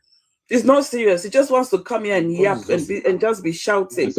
If you're not proud of your God, why even request to come up? When somebody said that this question, but you can when somebody said that's a Christian, but then he's saying assalamu Cold alaikum. Cap, you can't be telling us we don't want serious conversation when you can't even tell us the name of your gods. Go and wash your nyash, please. Doesn't even know that. Disrespectfully. He doesn't know that. Sorry, Soma. That is a title. Yeah. That is basically the kind of person that he wants. Like when he said that he's a Christian coming with a Muslim. We don't. Most people don't really know that. He said salam guys, one mic at a time. If everybody turns on their mics at the same time, it causes confusion. Soma, can you please finish what you were saying? Yeah, I'm done. I bet you go ahead. Okay, so we've got Pastor Musa. Hello, Pastor. How are you? Yeah, I'm fine. Okay. What church do you I take it you're a Christian, yes? Definitely. Okay, what church do you what is the name of your church? Oh, you know my church? Yes. Okay, Assemblies. Assemblies of God? Yeah. Okay. How many branches do you have? Well, I don't have much branch. I just have one. You only have one branch? You said how many church branches do I have? Yes, and you said you don't have much, as if you've got more than one. Just one. Just one. Why do you only have one? Because that's what I can handle at the time. But surely the Holy Spirit is guiding you, no? Well, the Holy Spirit is in everybody's life. Look at your fellow pastors. Between them, they've got 70,000 churches, and you only have one. Don't you feel like a failure? No. Definitely not. He's not a failure. Please let him stay. Please, let's not have argument like that. Calm down. Come, please. Use up more of your brain than your mouth. Let him have just the one church. It's okay. Yeah. So, one thing you need to understand, right? What's the person that just said use more of your brain than your mouth? Who just Before you go on, please do not disrespect the host or vessel of this honor. Who said that, by the way? He said it. Was He said Ade. it. Ade, who were you talking to? No. I didn't say anything. No, it was Musa that said it. It was Musa that said use more of your brain than your mouth. Yeah, that was what he said. Don't do that. Do you understand? Don't do Why? Because you're a failure. You're a failure at what you're doing. Well, the thing is this, right? Saying, I don't know why people get emotional. When I said use more of your brain than your head, that's not a bad word, actually. Okay, no, it's okay. It's not a bad word. Afro, it's okay. It's not a bad word. It's all right. It's okay. All right. Says the so-called pastor with one church, while others have got thousands of churches. It's okay. It's okay. He's not using his brain clearly, so it's okay. I want to have a conversation with him. Okay, go ahead. Yes, as long as it's a logical conversation, I'm open to it. If you were logical, you'd have more than one branch, but you've only got one. It is a logical conversation. Guys, please now, you guys give me a chance to speak to him. I beg you now. I've been quiet for some time, just letting conversations flow. Okay, so Pastor Musa, were you ordained? Was you ordained by God? Well, religion is a man-made thing, right? So God did not come down and ordain me. Okay, so who ordained you? Well, my church did, and church pastor is a leadership thing, and religion is a sacred thing to women. To every religion you choose to be in, whether Muslim, Christian, is a sacred thing. And I think if you are intelligent, you should respect their religion and their choice of religion. That's what civility is. Pastor Musa, I just want you to, while you're speaking to us, choose your words carefully. Okay. Right? You came up to have a conversation. Don't use words or make, snide insults here and there. No. I'm not. Those are not my words, right? Psychologically, you said I feel like people should. Guys, don't do that. Don't say that. I can take it. I've got thick skin. I can take it. It's okay. He's being rude. It's fine. I don't mind. Don't worry. Please don't worry. Please do not worry, guys. Well, I think we're becoming too emotional as Black people. Please don't worry, guys. Don't worry. You're going to get emotional in a minute. Okay. It's okay. Please. Okay. So, Pastor Musa, so you were ordained by your church. Was this leading of God, or it was just they just decided to ordain you? Okay. Well, as a pastor, I am a leader and an example to the flocks of God's flocks, right? The children of God, right? My duty is to live right and help. Were you ordained by the leading of God, or was it just the decision of the church? Yeah, decision of the church, which is also the leading of God. So was that with the leading of God? One thing, I want people to always read the Bible, right? Now, we read the Bible. Pastor Musa, we read the Bible. Yeah. So now, when the Bible says, every first son is, should be to God, right? Should be, given as the head of the church. Bible also say that the man in the family, which is the head of the family, is the pastor of each household, right? So sometimes the Bible says that. Yeah, sure. The Bible says that the man is the pastor of their household. Yes, you pray for your home. That is what the Bible says. Yeah. Where does it state this? Pastor. I think. Let me get my other phone. I don't remember. There are pastors. But somebody can just, we have search engines anywhere. Anybody can just go and check it out. So we don't. Remember that there are pastors in the Bible. So please help us. So when. Oh, okay. So you said there's no Bible in pastor in the profession of pastors in the Bible. I don't remember there were any pastors in the Bible. In today's words, we categorize prophets and every other stuff, into pastor, right? That's what today's word call them, right? Today's world. And so I am correct when I say there were no pastors in the Bible. There might not be a pastor in the Bible, but it is categorized, when you see prophets, head of the church, and everything in the Bible, these things are there. So I am right when I said there are no pastors in the Bible. That is a thing of context, just because it is not used. Right. So I am right. Okay? Oh my God. No, but okay, I give you that. Accept that I am right. Because if I tell you now, look for that verse, that a pastor is the head of his own home or something like that. No, a man is the pastor of his... Anyway, so you were ordained. Did you say you were ordained by decision of the church? Yeah, definitely. Is that the same church where you currently work as a pastor? Yes. The church that ordained you, that's where you are now? Yes. How many years have you been ordained? 5 years. Been ordained for 5 years. And how many souls do you reckon you've won to the Lord in this time? Well, you see, that's where I differ from every other pastors, right?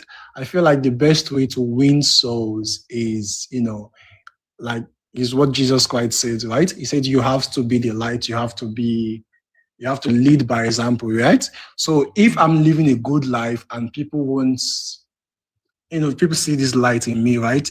They eventually emulate it. They see that, oh, this guy's life is going fine, he's living fine, he behaves normal, he's well disciplined. Eventually, you see, people want to be like you, right? That's the best form of winning soul. You be something better. So are you saying, Pastor, then that your behavior, your character, your personality is something to emulate?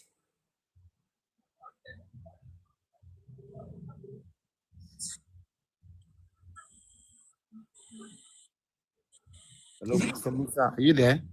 I mean, he's saying that something to copy. Something to copy. It means something to copy. To emulate. Your behavior is something to copy. Since it came up, his behavior is not so far so good. It's not something to copy. So far, what I've seen. He has gone, guys. He has gone. There are two persons. That guy is a clown. That one. He's a clown. If you can bring him back up, I would like to ask a question. I'd like to ask any Christian a question. Adi, just hold on. Question. Hey, hold on. I think that is no point. Guys, we have Danny. Danny's here. Danny's a Christian. Danny has been here before. Danny, you're still a Christian in 2026? Yeah, still a Christian. I'm very happy about that. Just out of curiosity, Danny, how many souls have you won to Christ?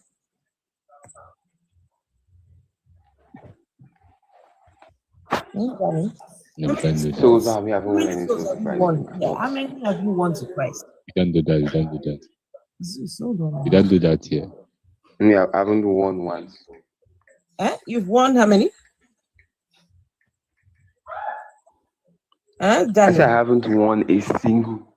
I said I haven't won a single soul. How many years have you been a Christian? I said I haven't won a single soul to Christ. How many years have you been a Christian? How many years have you been a Christian? Oh, since birth. Like that's like for say 21 or 22 Cannot years or wait. something. Can I have this conversation, please? So you've not won any souls for Christ, but isn't there a mandate to go? Can you guys hear me? My network is cracking. I can hear you, and you can you hear me? Yeah, I can hear you. I wasn't hearing you before, but now I think Isn't there a mandate to go ye into the world and preach the gospel or something? Oh yeah. I do that, but since not all the time I do because of academics and stuff. Sometimes if I have my free time, I could then evangelize to someone, but not all the time though. Maybe I'm not this kind of practicing it like seriously. Maybe I will change. I will take it more serious and then do evangelism. But then I do think that, well, I still have a lot of work about something I don't really know, like that. So, but I could just tell someone that, oh, Jesus loves you and the rest, and invite you into and then maybe something good will happen. So, Danny, would you say then that you are righteous? Are you a righteous man? Well, God makes me righteous, right? I think the sacrifice of Are you a righteous man? I'm not righteous. Are you righteous? Yes or no? Yeah, it's based on Jesus. Are you righteous? Yes or no? Yes. What makes you righteous? The finished work of Christ.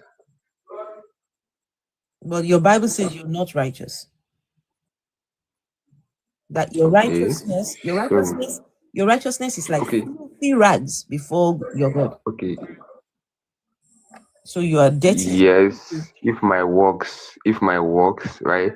So, but the Bible talks about Jesus Christ our righteousness, right? He was made sin for us. He knew no sin. He was made sin, and then he died on the cross, and then we can now share of that nature, of that righteous nature, something like that. So I think that's how it works.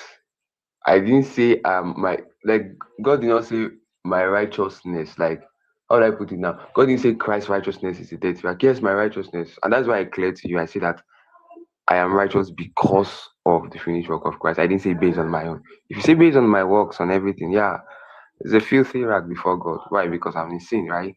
Like you're in sin, Danny. Did you say you are in sin? Oh, yeah, before I'm in Christ, right? I'm in sin. I'm born in sin, right? We believe in the original sin principle. What about now? Are you still in sin? No. So you don't sin? No. At all, you don't sin? Yes, no. You don't lie? I don't lie. I've not seen someone who doesn't lie. Like, I don't know how it's shocking, right? Like, even in the Bible. Danny, are you married? No, I'm not married though. I'm not married. And are you a virgin? Yes, of course. No, I'm serious. I'm serious. I'm not saying you're not, right? I'm not saying you're not. But I find it hard to believe that you are not sinning in one way, shape, or form. Because your Bible says that all have sinned. All. Yeah, I agree with you. When we say all have sinned, doesn't mean that I am a sinner, right? Because in saying all have sinned are function of the glory of God because of, like, how would I put it? So, like, when man began, like, the story of Adam and all those stuff. Just for my own curiosity, do you deal forex? Do you do forex? Oh yeah, I do. And do you have the backing of God to do forex? Oh yeah. In fact, it was the one that actually even told me to go into it as a legal way of making money. God told you to go into. Yeah, so through my pastor, right? He told us about which we can, we can help ourselves and make money legally. Have you lost any money at all? Have you lost? Oh yeah. It's part of the process. I've lost before in my training process, and I've also made money. So God led you to a profession that helps you to lose money. Well, yeah, they're going to be like the road is not always smooth, right? Like losing money is not as if you lost, right? Is in a long term run. Losing money is not as if you lost. You lost money. Yeah, it's not. Yeah. Money, you lost it. Like, it's gone. Get the context of what I'm saying. Yeah, I agree with you. It's gone. It's not your bank account again. You're going to see minus there. Yeah, but it's not just like it's in a long term run, right? You can lose money initially, right? You can lose money initially. You cannot. In fact, there are people that don't even lose money, right? So in my case, yes, I've lost money before. I will not lie about that. But I've made more than I've lost. Danny, this your forex. Have you had honest dealings with your trade? Oh yeah. Like honest dealing. Do you deal honestly? Afro, can I just say that you can't Jesus, be dishonest about the trade or something. Can I just say that Jesus was not happy with the money changers in the Bible? Those were forex traders because they were cheating the people. Right? No, the only way you can make money when you're changing, when you're doing forex, is if you, change your rate, tweak your rate, and all of that. Okay. You can't play. You can't play. You can't play by the rule book. There's loopholes. You have to go through those loopholes in order to make a profit. So, Danny is lying. Jesus did not like people in your profession. Your pastor lies to you that God told him to tell you to go into that profession. God should have told you directly what he wanted you to do, not for you to hear from a third party. Okay, so can I respond to the verse? Now, I think money changers and forex are different things. I think there's a misunderstanding. It is not this. It is not different. It's literally the same thing. Okay, so can I explain? What do you think money changing is? What do you think money changing is? Like you can change different currency. Like suppose I give you naira, you give me dollar. And what are you doing? What are you doing with forex trading? Well, forex trading, you're not just changing money, right? You're not changing the money. You are buying a commodity, expecting it to go up, and then maybe you are selling it. You buy a commodity. You're not talking to a 5-year-old. You're not talking to a 5-year-old. We all know what forex is. We all know what forex is. Stop it. It's not about we all know. I'm not hearing all people telling me what that is, right? Everybody, I'm telling you that most people that are here have traveled outside or have had to trade forex at one point or another. I think most people also agree. It's not just changing money.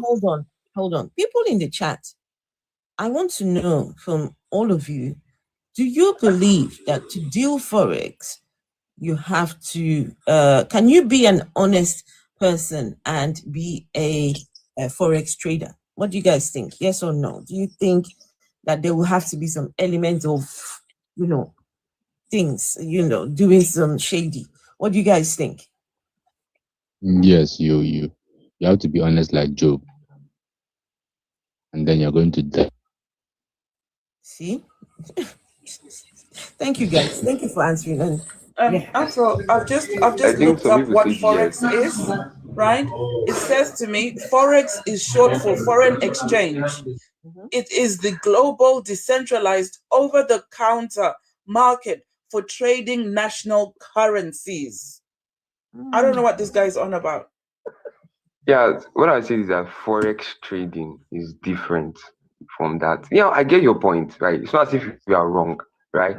But when like if I want to trade, I'm not going there to change my money. Like if I'm going to want to place a trade, I'm not going there to change my money. I'm going there to buy this commodity, expecting that it goes up. I'm not going there to exchange. I've looked up what is forex trading. Forex trading, foreign exchange or FX, is the buying and selling of currencies to profit from fluctuations in their exchange rates. Yeah, so it's either you're buying from not a forex currency, trader, you're not exchanging either you're currency. not a forex trader, or and Oh you're my lying to God! us that Even you the are, definition you read, madam, that you don't know what you're doing. You're doing something else and you're calling it forex trading. Even the explanation you read say that it's people buying commodities, right? It's not you exchanging currency. Of course, it could involve it. I'm not saying it. I could never not said involve anything it. about commodities. Forex trading is the buying and selling of currencies to profit from fluctuations in the exchange rates. Oh my God. Yeah, currencies are involved, right? Currencies are involved. It is currency. You can Forex is currency. buy EUGB, EU, GU, and all those stuff. Can you guys pity this guy? He's a very young guy, please. Does he pity? It's not about pity, bro. Does he pity himself? It's not about He doesn't pity himself. I don't He's think here I'm talking suffering about or things like he doesn't understand. I'm doing. It's not as if I'm saying anything that's wrong. To Danny, when it comes to Danny responding to us and engaging, especially in the comments, he doesn't pity himself. So no, he doesn't deserve any pity. But Danny, hold on, Pastor Musa. I'm not saying she's wrong, Danny, right? hold on. I'm not saying you're Just wrong. hold on. Can I ask him a question from the comments, please? Just hold Danny, just one question, please. It's a good question. Chaka would like to know why the price of gold fell yesterday, Danny. Well, if you want that an explanation for that, something private now. You see, something private. Something private. The gold price is announced publicly for everyone to know. Those who are trading would know why the price fell. The reason why it fell. Okay. I can give you out like this. They are fundamentals, right? They are geopolitical or even some kind of reasons. Sorry, Afro, go ahead with your conversation, please. Make Holy Spirit tell you first, bro. Just contact the Holy Spirit, make him minister to you, then come tell us tomorrow. Is he saying that he's a forex? I already know why it happened. If you're a gate man, just be proud of your profession. If you're a gate man or your car washer, just be proud. You don't have to come, I'm a forex trader. You don't know anything about you can call me a gate man, right? It's okay. It's okay. Host wants to talk to Pastor. Guys, give me a minute, please. Please give me a minute. Okay, Pastor, Pastor Musa, you were here earlier on, and you dropped or whatever. I don't know what happened, right? And I was trying to find out from you about your profession. So, are you the pastor of the church now? Yes, I'm the pastor of the church. So, you were ordained by the church, and now you're the pastor of the church. Yeah. How are you the pastor of the church? What happened? How did you become the pastor of the church? Was that ordained by God? Well,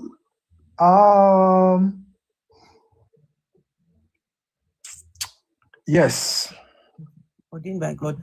And in your church, do you collect tithe and offering? Definitely. Why do you collect tithe? Why do I collect tithes, right? Why are you asking the people in your church to pay you tithe?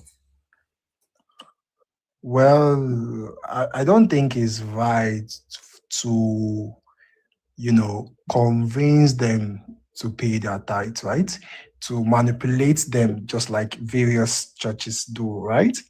I'm not going to start arguing on the point of, defending anybody or defending pastorhood, right? So I'm going to be very, open-minded, right? So if there are things you guys are going to say today that I could actually learn from, right? Then it's fine. So for me, you're pastor of the church, right? So I want to know, what is the rationale for collecting 10% of your members' income? What is the rationale behind that? Okay, you see, definitely, right? The church is being run with finances, right?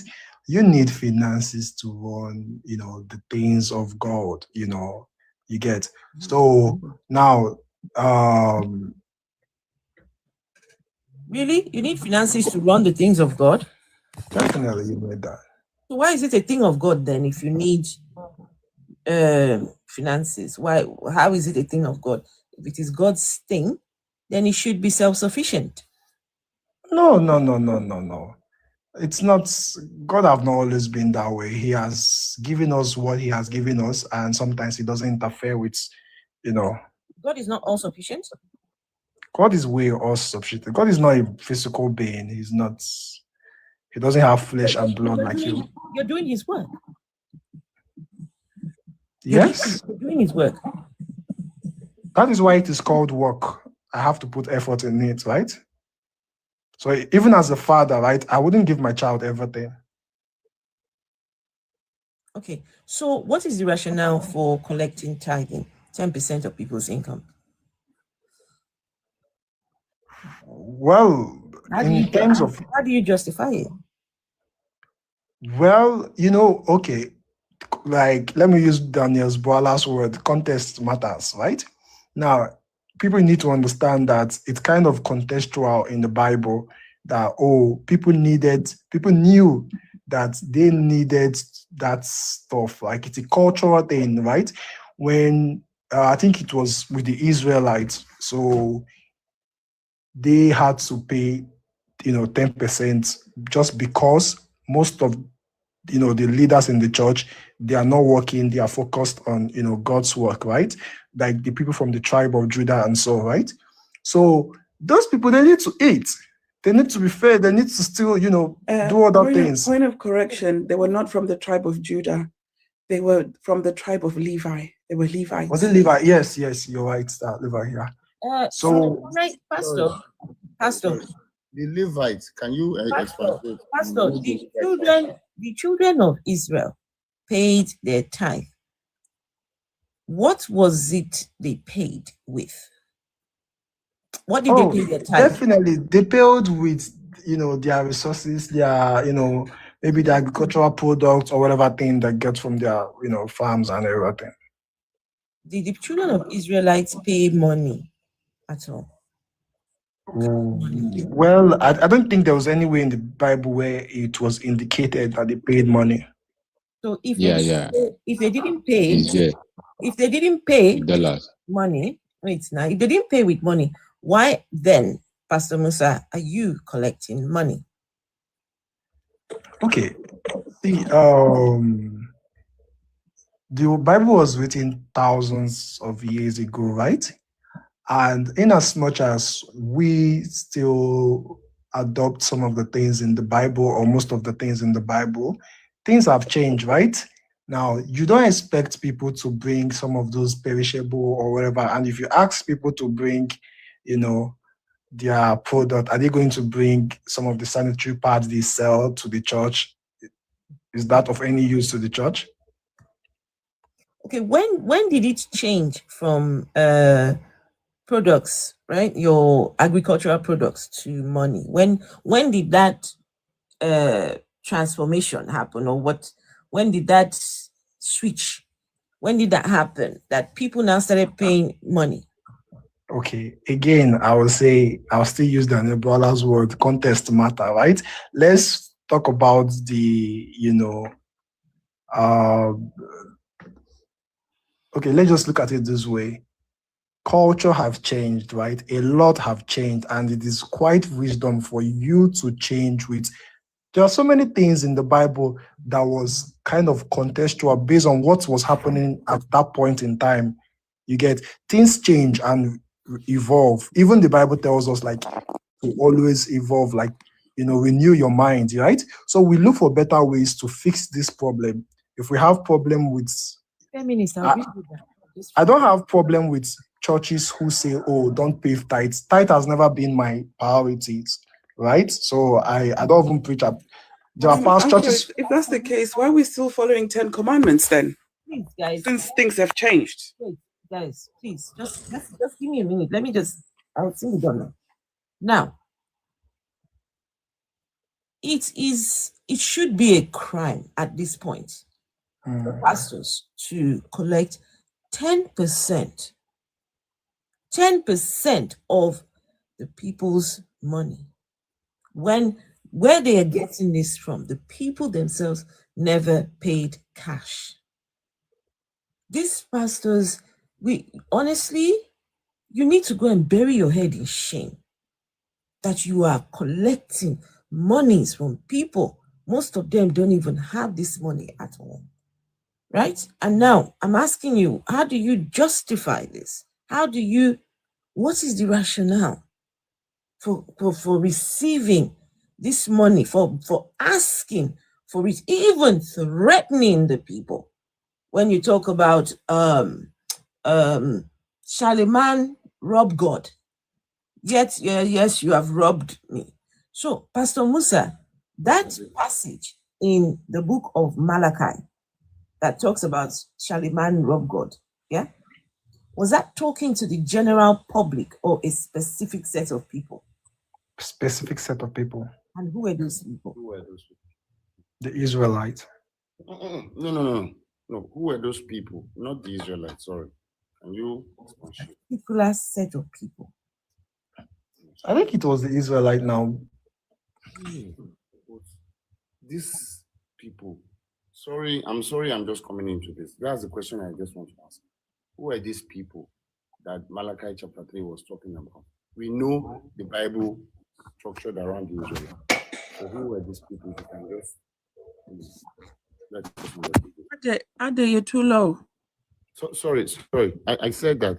I know the Ade, if you know, you can say it, so we don't prolong the conversation. No. Sorry. We are talking to Pastor Musa. So we just want to hear from him. Who are these people? We know the Bible is structured around the children of Israelites, right? So who are these people that the Bible is really talking about in the Bible? I mean, talking about the tithes. Malachi. Yes. So, Pastor Musa, can you just? That's what I'm saying. I say, if you know, you tell me now, because I don't understand the question. Okay. All right. In Malachi chapter 3, it talked about, why would you rob God? You made mention that he was talking about the children of Levites. That's the Levites, the children of Levites. Now, who are these people? They are the children of the prophets. So they were collecting offering, not really tithes. It was actually offering they were collecting from the people. But they were not giving back. Bye. You cannot stand me. Bye. I know you cannot stand me. None of you can escape me. You can never escape me. Why? Because McDonald's is now closing and they're chasing you out? You can never escape me. You can't escape me. Get out of here. As far as I'm Let him talk to Pastor. Pastor should be able to recognize his Messiah. Pastor, that was your Messiah. You cannot do that. Please get out of here. Nobody wants to hear from you. I don't wonder why they even got him up, because I have stopped entertaining that foolishness. Sorry, as I was saying. McDonald's is now closing and they're chasing him out. I've stopped entertaining his food. I entertained him for a few days, but that's it. That man is a madman. He's the Messiah now. This is behaving like how Jesus behaved. That's why nobody believed in Jesus, because he was behaving like that. So, as I was saying, so they weren't paying tithes, they were just collecting. Tithe is 10% of everything you have gotten, right? So they were supposed to pay tithe. So they are asking the children of Levi, who are the children of the prophets, to pay back what they have gotten. But pay back to who? Who are they supposed to pay back to? They're supposed to pay back to a higher calling, a higher. What were the higher calling, and where in the Bible did that? Was that indicated? Just say, wait, guys, just hold on. Bible is always explaining on the issue of tithing. Yes. Hold on. On the issue of tithing, right? Yes. Susan, just give me a minute. I'm going to mute your mic because it's a bit noisy in the background. On the subject of tithing, yeah? Yes. The tithe was paid to Levites. Yes. Pastor Musa, you are not a Levite. Yes, I'm not. Nobody in Nigeria, none is a Levite. No. So, this is what they call modern day scamming. Bam. Using a book, ancient book that has nothing to do with your own people. You are robbing your own people. You are robbing your own people. If God is the one that sent you this message, let God pay your bills. The fact that you need to get people, guys, can you imagine 10% of people's income over a God that has never been proven to exist? If that is not the definition of scam, I wonder what is. Please, there was a question someone asked on the comment section. I don't know why she's saying I'm avoiding the question. Miri or something. Please, can you ask the question again? What question? What was it? I don't know. Just it's on the comment question. This girl who hasn't participated in Oham Miri. Pastor, focus and then leave the. Wait, 1 second. Susan is here. Let's hear what Susan has to say. I'm sure she won't be long. Hi. Good evening, everybody. Good afternoon, whatever time it is. Hi, Susan. Hi, sweetie. How are you? I just wanted to say, in the Jewish religion, they did not collect money from one another. What's wrong? What they did was they collected food and grain and stored it for the people of the community. They did not collect money ever. So if anybody can tell me otherwise, that is not true. So I wonder why our pastors in this side of the world, I wonder why they're collecting money. When did it change, Pastor Musa? When did it change from the produce of the ground to cash money? Please tell us. To the point that Transliteration. if you don't pay tithe, you will go to hellfire. Transliteration. When I saw that, that if you don't pay tithe, you go to hellfire. See, the truth is this, right? People are hungry, and some of these pastors, they've lost. There's no such thing as hellfire, sir. They've lost touch of what they were actually, supposed to be doing. Yeah. Now, do I tell you that, so much so personally, I believe in tithing? No, for real, I don't. I'm going to come out here and say it publicly. It's the reason why I don't push for that. But one thing you need to understand there, Do you accept? there is what we call doctrines, right? Do you accept people's tithe? Definitely. Do the people in your church pay 10%? Yes. No.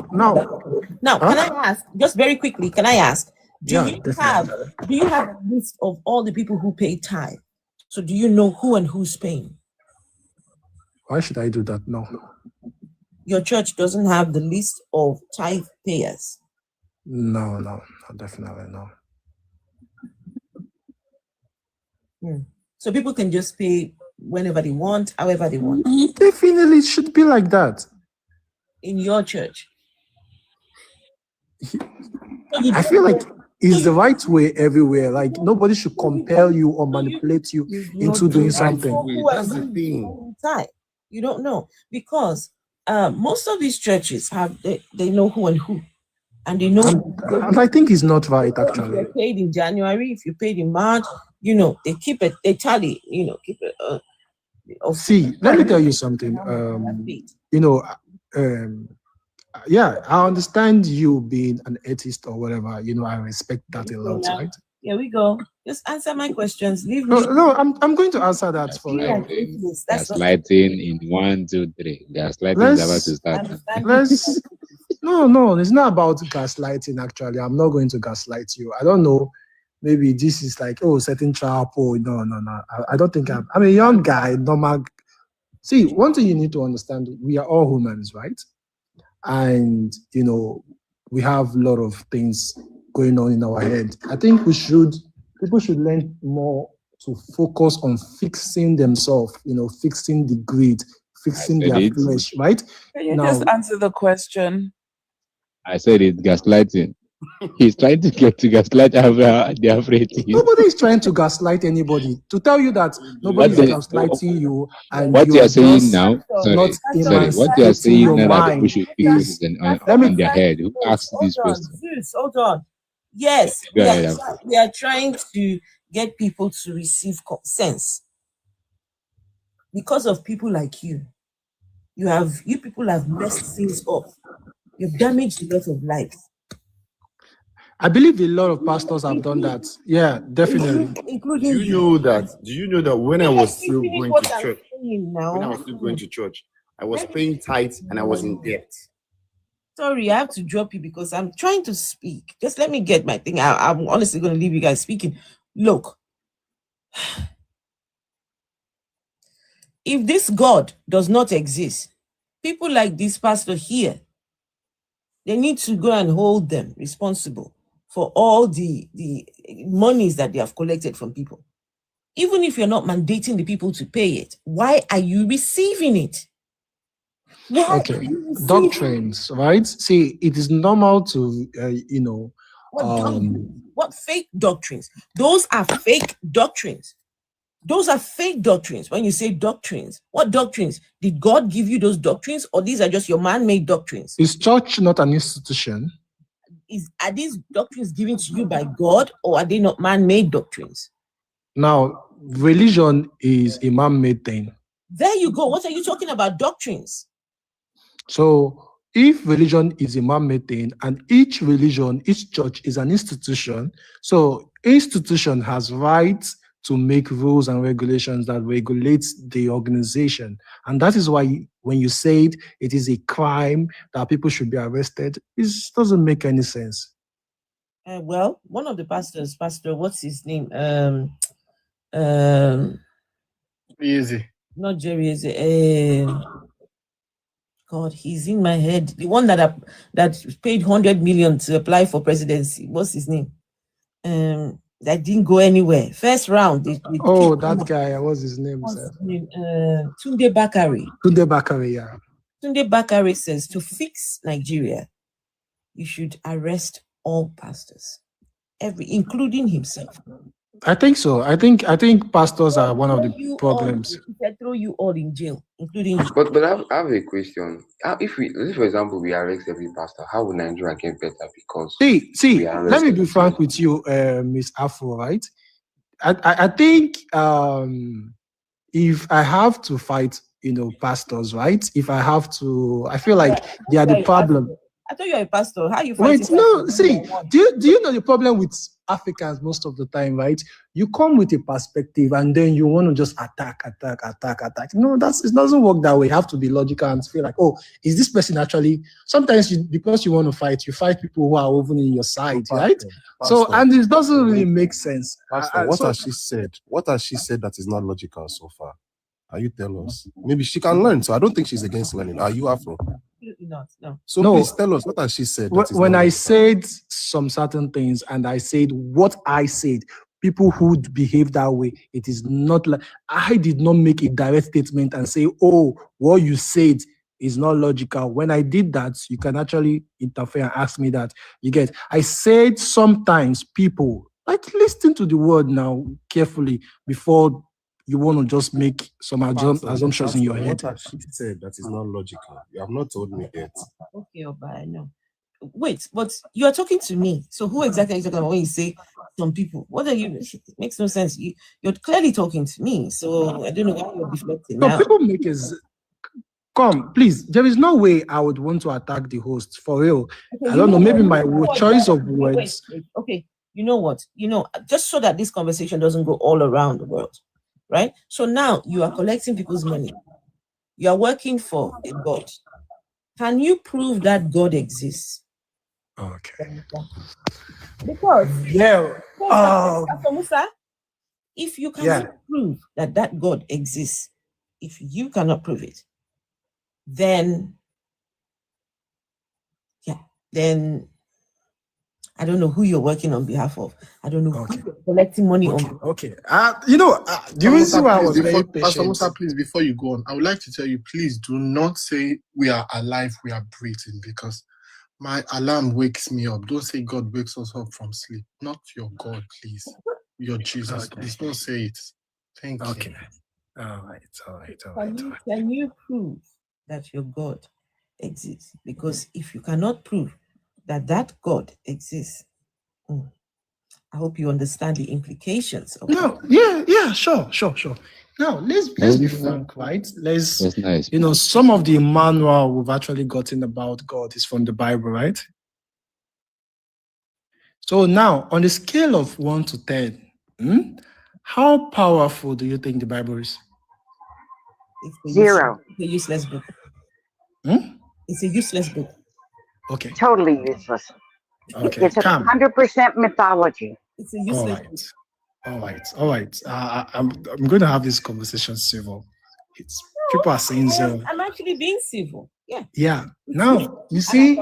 I can tell you why it is useless. Okay. To be frank, let's be frank. Let's be open to this conversation, right? Now, how much of that same Bible that you think is useless have you read? I've read all of it. Now, you see, I too have read the Bible as someone who do not, necessarily believe in God, but I still think, and I've read a lot of books, and the Bible we are still mentioned as one of the most, if not first, second most powerful books, right? Still relevant today. Let's just say the Bible is not a religious book, actually, right? It is still a powerful book and well-packed. Powerful. Yeah, definitely. Sorry, what do you mean powerful? What does that mean? Bullshit. Waiting. Now, okay, maybe are there like missiles in the Bible or what? No, okay, that is the context you would have asked me what I mean by powerful, right? Now, like powerful. Yeah. Relevant, informing, and all that, right? Do you think the Bible is not powerful when it comes to, It's not relevant at all. So can someone go down, take up your search engine and ask, what are the most, powerful books like when it comes to? I don't know. When you say powerful, I don't mean powerful like, the juju, voodoo power. I mean, are we talking? What do you mean powerful? I mean intellectually packed, like, Intellectually packed? Yeah. Have you read the book? What kind of book? Give me one, two. Give me two. Just give me two. Just give me two of any book you feel like is more relevant or more than the Bible. Just give me two. Ooh, wait, did you say? Just give me two. Just two. It's okay. Two what? Two books that you think, okay, since the Bible is not that, packed and, relevant, just give me two that you think is more relevant than the Bible. Thank you for asking. So Harry Potter, the collection, and Captain Underpants. I was expecting you to give me books like and I'm dead serious here. What is this match? I am dead serious because these books that I've just mentioned, they give joy to the people who read them. Right? They read them. They're not. So those books were not even categorized as one of you know how best much 10 books. Do you know how much the Harry Potter books have netted? Do you know? See, let's be realistic, right? The Bible has been translated into thousands, hundreds of language, right? Wow. And it has actually stands the test of time in the sense that some things that the Bible, especially the book of Proverbs and everything, some of the advice and everything are still relevant in today's world. You are wrong in stating that the Bible has stood the test of time. It hasn't.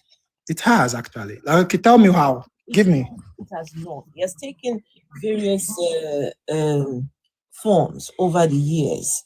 Once upon a time, there were 80-something books. Then now there's Bibles with 70-something books. Now you've got 66 books, right? Then there was the slave Bible. Vessel of Dishonor. What was that one you showed me was missing completely from the Bible recently? I think it was Matthew 21. I think. So some parts of the Bible missing. Afro. Now let's say we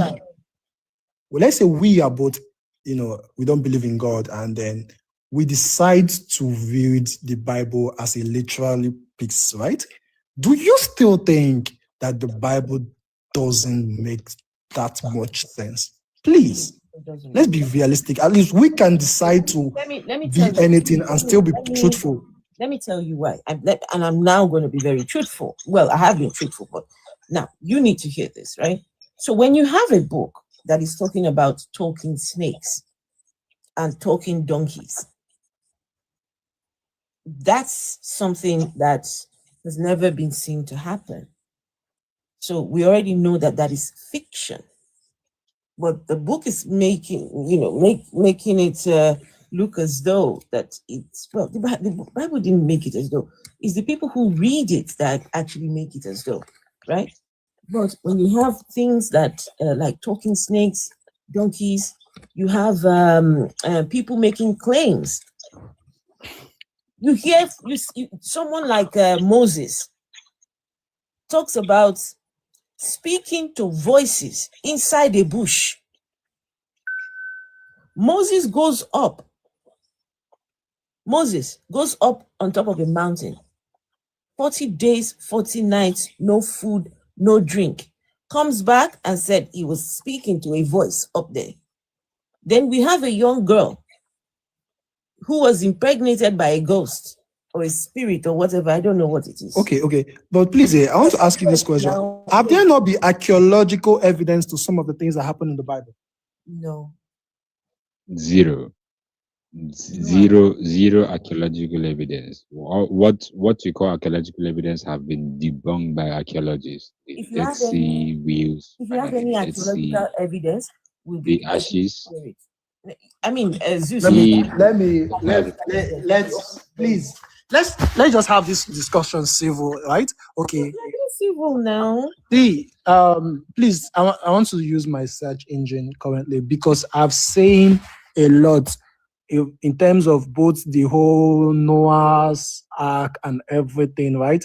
There've been some scientific proofs that, yes, the Bible there are some evidence that some of the things that, was in the Bible actually happened.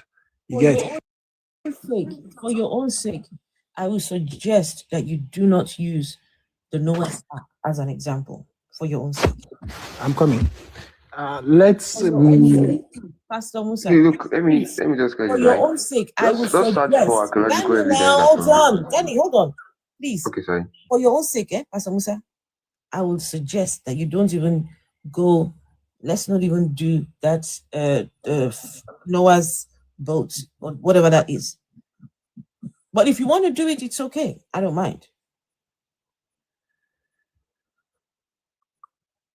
Yeah, so therefore, right, before he comes back, all these things are just based on face value, people who want to look for Christian media. Okay. Archaeologists have been able to debunk each and every one of these. The offer that they claim. I'm here with some evidence, actually. I hear you, Zeus. I hear you, and I know exactly what you're talking about. But please, I would like him to state this archaeological evidence, then we take it from there. Yeah. So now I think I just use ChatGPT first, right? Mm-hmm. Now, so I don't say things I'm not so sure about. Now, archaeology strongly confirms many locations in the Bible existed. Places like, let's talk about location first. Places like Jerusalem, Jericho, and Nazareth. So now let's go back to evidence of biblical figures, right? Mm-hmm. Okay, so the Bible mentions the house of David, support that kings were likely a real figure. You get, like, there are archaeological, evidence for some of the families, right, that the Bible mentioned. No. You said David. Is there archaeological evidence for David? Yes, that the family still, existed to some time, yeah? Sorry? Pastor, say on Sunday we go preach, say lying na sin. I beg, please don't sin against us here, okay? Continue. It's actually... There's archaeological evidence. Read it. Read that thing we're reading. Now, see. Okay, let's see. Pilate, wait, I'm coming. Pilate's stone, right, confirms the existence of Pontius Pilate, who appears in the New Testament during the trial of Jesus Christ. Yeah. So David, on the subject of David, please. On this King David, okay, supporting that mentions that the house of David, supporting that King David was likely a real historical figure. What did they find for David? Detailed and still something like TELDANSTEL. Yeah, it's a stone. And what is that? I think it's a kind of stone. You get stone. So that was the basis that they used to say, oh, that King David actually existed. It's stone. Yeah. So now, see, now a lot of atheists have actually argued that. Sorry, are you for real? Did you just say stone? A lot of cultures, they've used things like that to, archaeologically find. It's normal now. See, Afro, one thing you need to understand, right? A lot of atheists have actually argued that the Bible is just a historical book, right? But you're saying that the Bible is as irrelevant as anything. I don't know if you guys are going forward or coming back. We answered your question, but you were showing us evidence. Pastor Musa, okay, let's do this. How was the Bible compiled then? Since we are the ones either going backward or forward, how did they compile the Bible? God inspired some people to write. The people he inspired to write were not the ones that put the books together, right? So, tell us, how did the Bible come about? Old Testament, New Testament, Genesis as number one, Exodus, Leviticus, Numbers. How was it compiled? We are the ones going forward and backward. We don't know what we're talking about. See, let's be frank, right? Now, you see, when those Bible were actually, put together, I don't think women's this thing have evolved to this, mental state have evolved to this state, right? So I strongly believe. What was this? Gosh. Guys, did you hear what he said? He said that we had not developed our mental state. Yes, you guys are still developed now. Are developing now. Is that not normal? When their Bible was compiled. So you guys, please don't disrespect.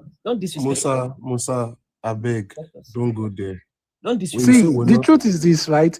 Me and you, all of us, know that. That period, the Bible was in 1,000 years ago. You guys have not evolved now. When did people from Nigeria be? So we have to evolve for God to give us His word. Is that what you are saying, Musa? No, Joker. He's trying. Joker, your conversations are sounding like a Joker. Joker. He's trying to tell you that the Bible was developed by people with no get sense. No, what I'm saying is that, right? Say those people that time, them no get sense. You understand? We never evolve. We never develop. The people we put them together. So now, bunch of brainless, senseless. Okay. Now let's say we get a bunch of brain people right now. It take person who never read the Bible out of say prejudice to actually come out to say compiled. Could say that the Bible doesn't have anything of. Pastor Musa, how was it compiled? According to through the inspiration of God, actually. How now? How? A lot of people wrote various Bible verses, and then it was put together. Guys, let me tell you how that sounds. Okay, let me just tell you how the thing sounds. So God inspires a bunch of authors to write. Yes. God went visiting them one day and said, "Hey, my guy, I want you to write something for me. Something that you were not going to need. Some other bunch of people." And then writing wasn't much of a thing. Write this for me. So in the beginning was the word was blah blah blah, right? And those ones wrote. God, what am I supposed to do with this? Keep it under your bed for now.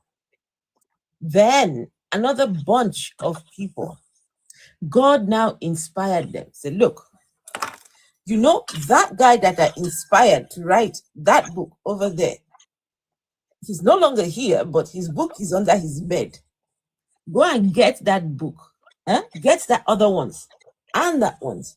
and these ones. Yeah? Let's get all these people's books. And now, God is telling the people, the compilers now, God is saying to them, hey, my guys, please put Genesis in the first one. And then put Exodus in this. God is great, actually.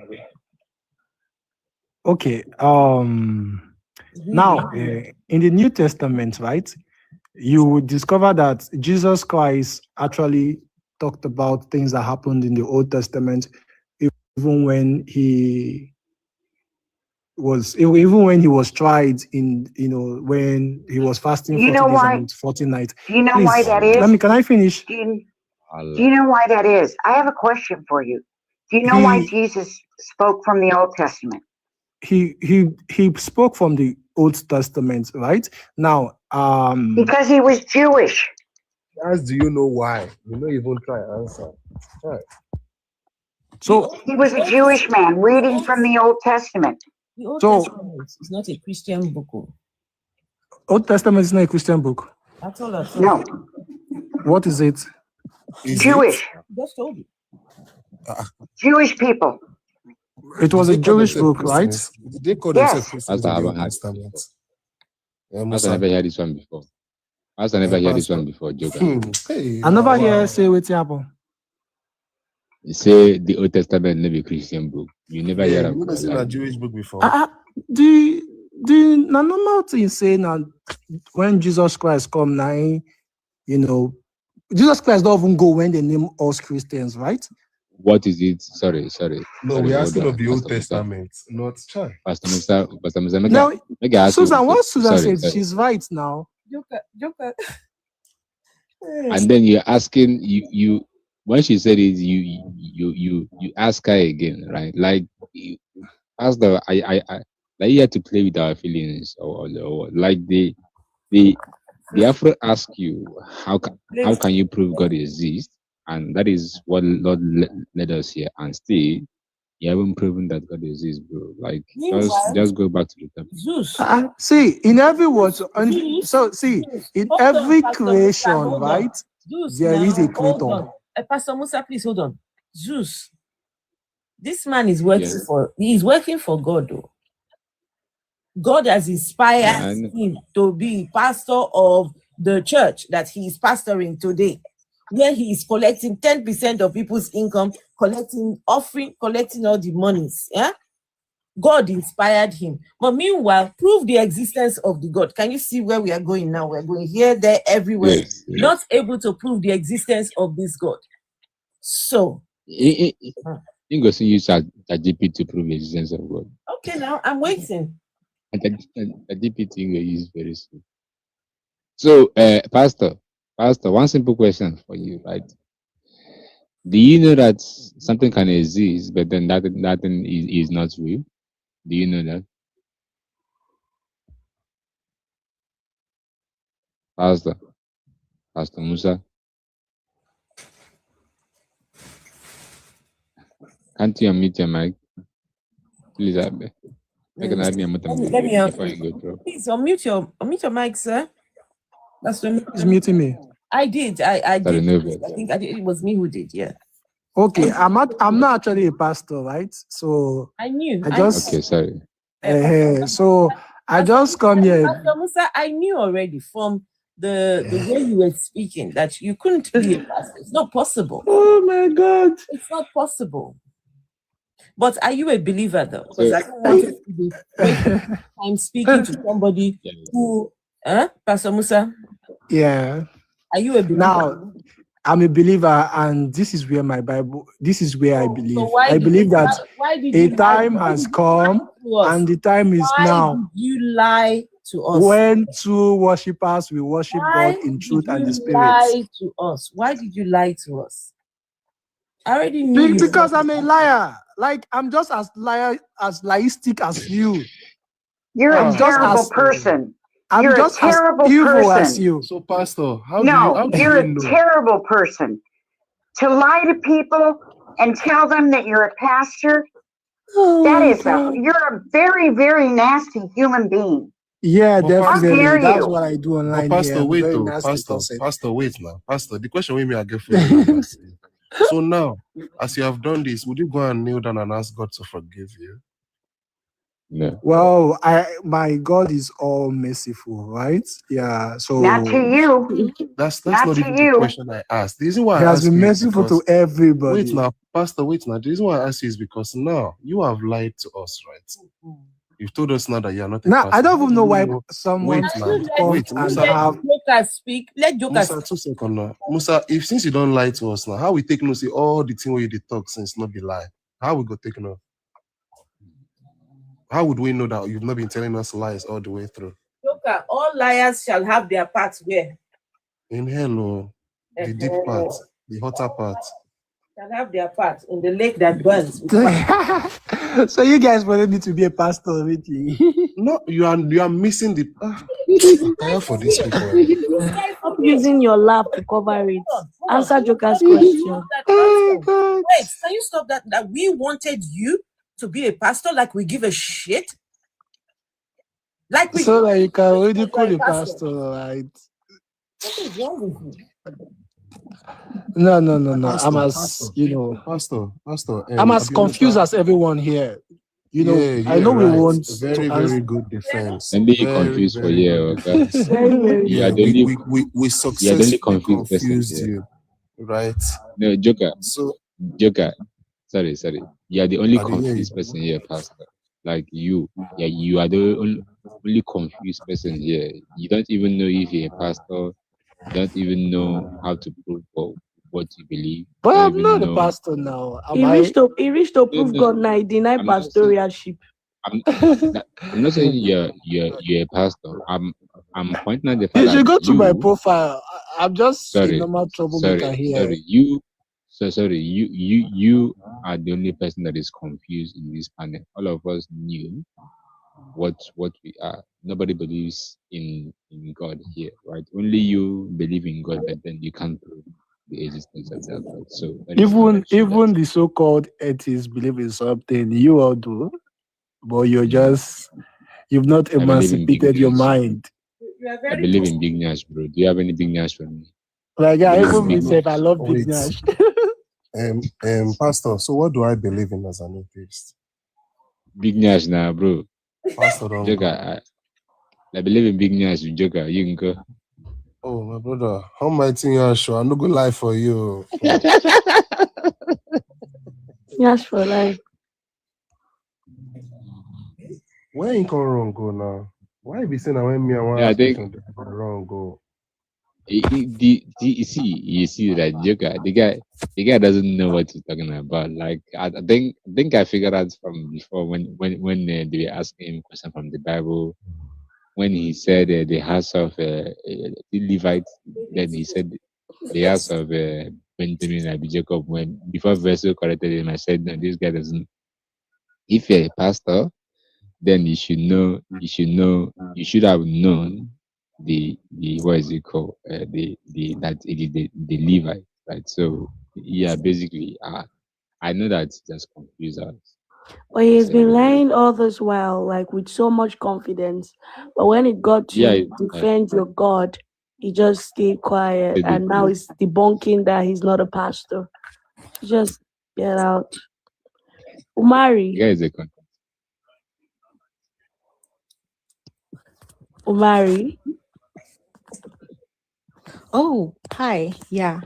Is it Uhari or Uhamiri? My question was for Pastor, but you right? already dropped. Yeah. I'm not gonna ask me the question. Ask Zeus. You like question? Pastor, my question is for Christians. Sorry. Yeah. Go ahead. You can ask the question. I just wanted to ask why God was comfortable with so much incest and rape. So, give me a second. Let me answer. So, if you look at the Old Testament, you realize back in those days, Zeus, why are you laughing? You Joker is a Christian now when he chooses to be. I'm being serious right here. As in And the answer, Zeus, can you stop? You are interrupting me. So, if you look at the Old Testament, you will see things were different then. Like you will see, like God permitted some things. Now the part where they take no say God permits things that me I want to know. Allowed, not be permits, allowed.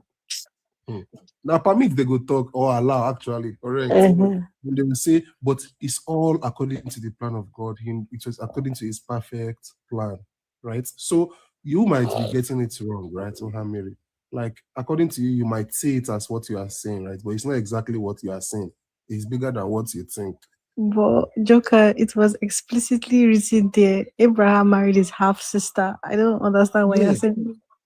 I understand, but you see, sometimes you don't have to take things out of context. Like if you read in that context right now, you will see that's like the plan, that's like the plan. What's his name? That's the plan God wanted, right? Like he already set it in place. These people they don't demand though. I also have a response to your question, Hamiri. As a Christian, we understand the mind of God. And you should understand that you can't question God. God decides. You can understand or you can't? No, don't take things out of context. Calm down. God decides what he wants to do. As humans, we just say, oh, yes, Lord. You get it? Yes, Lord. So God is the one that decided to flood the earth. He knew that Noah was going to, commit. His children are going to commit incest. But he didn't mind because he created everything on earth. Do you understand? So you can't question the mind of God. Read the Bible for yourself.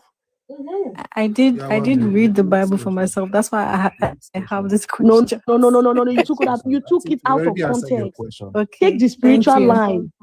Thank you. What's your next question? Yeah, I will stop there. Just ask me. I want to show you something. Just ask me any question. No, thank you. No, you know what they go answer you first. You say thank you for your question. Joke, I have a question for you. My brain. I asked you a simple question. You did thank me. Why? Joke, I have a question for you. Oh, that's a very good question. Go ahead. So it was written in the Bible when Joseph had to sacrifice his only daughter because he made a vow to God that if you allow let's me win you're taking it out of context, right? Can you show me where God accepted the sacrifice? Your boy. Me. But very good question. Can you show me? But he won the battle. He won the battle. God did not speak. God did not interfere. Joker. Whenever they say thank you for the question, they're giving themselves room to think. That is buffer space. Yeah. They're giving themselves some thinking room. How do I answer this question without saying, how do I answer this question? So that's why you will get things. Thank you. Thank you for the question. Thank you for the question. They're stalling, right? Yes. Yeah. Afro, that was a very good question. Thank you so much. The Bible is not what mere human being can understand. So thank you for the question. I will answer that. Thank you. Can you imagine? Yeah. So this is basically right. Whenever somebody comes up a panel and then the person starts with this, I hope that everybody on this planet, on this panel, have an open mind to learn. That person is a Christian. Only a Christian. Guys, only a Christian can make. Guys, you guys are not tapping. Let's get to 100k likes now, please. Guys, please. Zeus. Oh yeah, you be tapping. Zeus. What is this picture you've got here? Wait, I need to see. What the hell is this? Is that not John Cena? Yes. What's going on here? That is how Christians like a headlock. Yes. That is how Christians they hold us for a headlock for question. One question they go, you dribble, you go here, dribble, go here. Guys, you just laugh. You sorry just be to laughing. interject. I heard that the JW have lifted their blood transfusion doctrines. I have heard. Really? I don't know if it is. Yes, so It's true. They said now you can you can donate your own blood, and so that when you need blood transfusion, you can use your own blood for later. You know, go better for them. Honestly, they die. Oh, do you know how many people have lost their lives? But yeah, people that lost their lives. Sorry, that I'm very sympathetic, but they deserve it. No, they don't. Yes, Talk about they're this. delusional. It was a choice. Wait, no. Feminist atheists, listen. No, I disagree. The UK had to pass laws, regarding this. Because when babies were taken in the hospital, the parents would say, we don't want our child. Look, the doctors can clearly see that the baby can be saved just with some, input, just whatever. And the parents would say, no, if the baby dies, they had to pass a law that takes that power away from the parents so they can save children's lives. That's true, though. So you cannot say Yes, that. that's true. The babies didn't have a choice. Exactly. And I have my dad's friend that actually he was supposed to, these swollen legs. I don't know. They said it was stroke, and he was supposed to take medicines and go to the hospital for blood transfusion and all that. This man refused. He said they should keep rubbing a boniki balm on the leg that is going to that if it's the will of God, he's going to survive. But he died at 46. Oh no! I think everything depends. Everything Depends on what? It depends on the individual, right? Because they are delusional. Like if one thing that I have learned in this life is no institution cares about you. Even the place you work where it seems as if they love you, they blah blah blah. Bro, the moment you buy, another person is going to fill your position. Exactly. And within 6 months, they will all forget about you. That is life. So when somebody is as delusional to believe that if I do this, my church will excommunicate me, like, bro, what's your life is worth more than the excommunication. You Right? can believe. You You can treat believe yourself what you first. want. You can believe what you want, but then Exactly. when your family, your children are affected by your beliefs, then that's the problem. That's where the problem arises. It's very insane.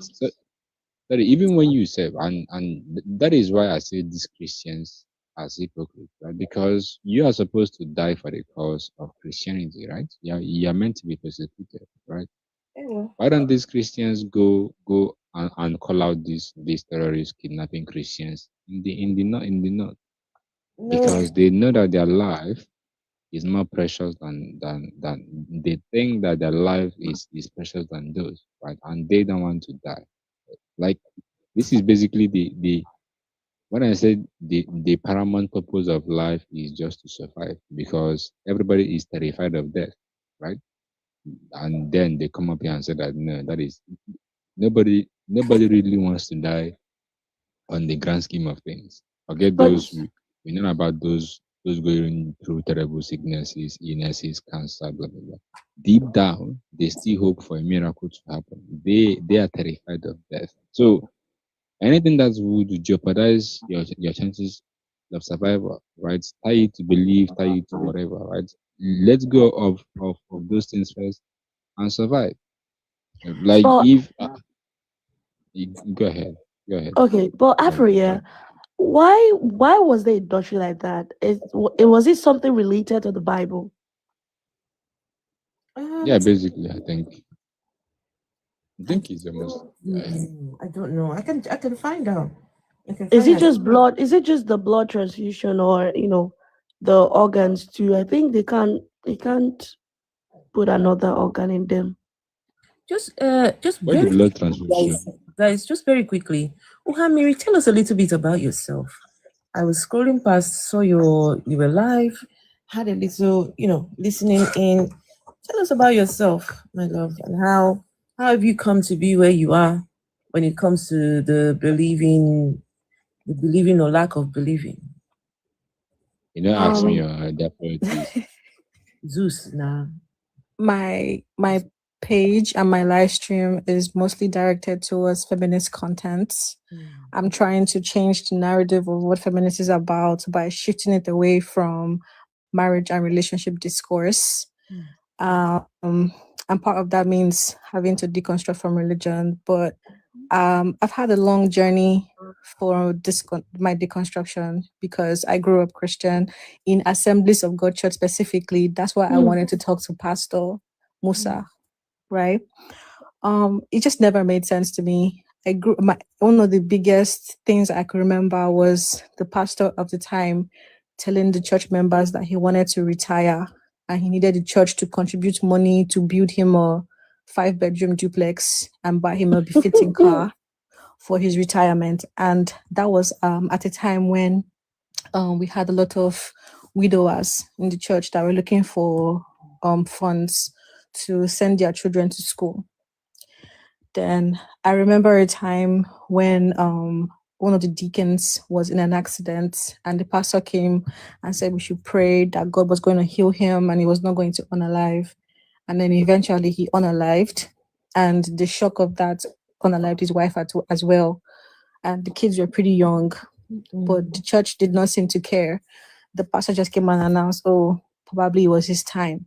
And I remember being so confused, like, you're literally a pastor, and not long ago you were talking about Lazarus. So why can't you, do the same thing? Bring this man back. His family needs him, So that kind of like sowed the seed in my mind. But obviously as a child, I couldn't act on it. Right. So I had deconstructed at first because of a relationship I was in, but I went back because I felt like it was the right thing to do and I didn't deconstruct properly. And then I left again because then I began to like see things for myself.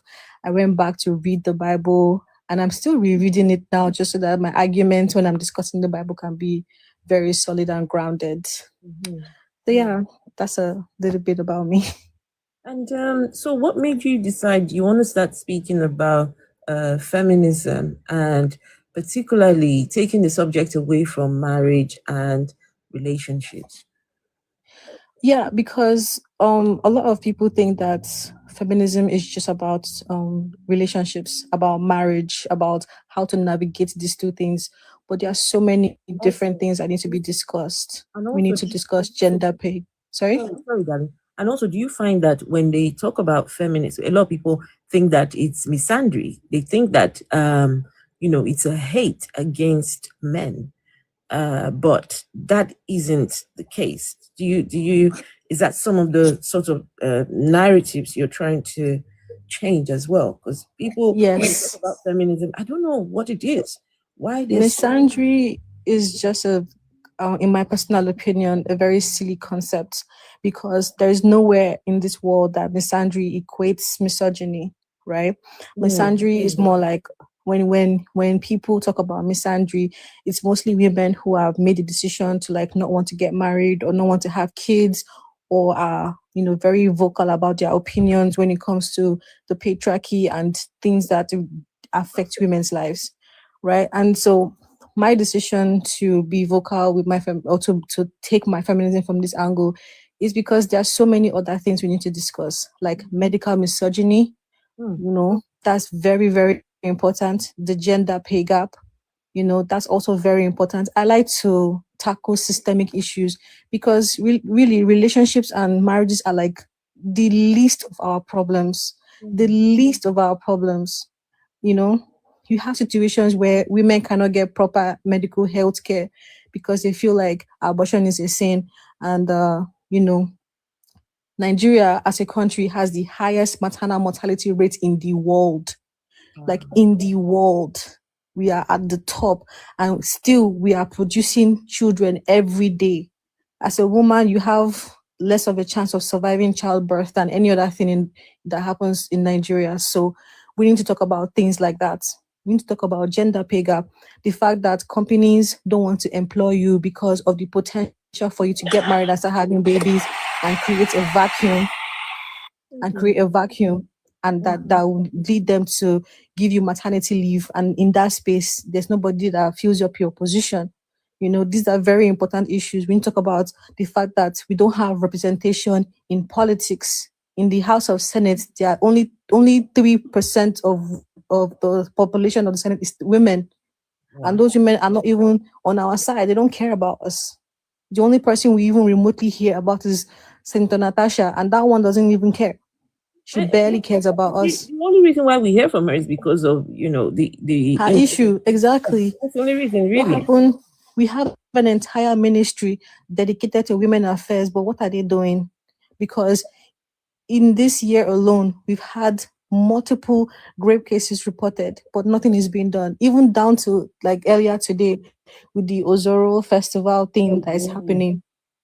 You understand? These are things that we need to discuss. So Guys, when we are discussing feminism and we're taking it from the Mary, just 1 second, guys. So for people who don't know, was it yesterday or today?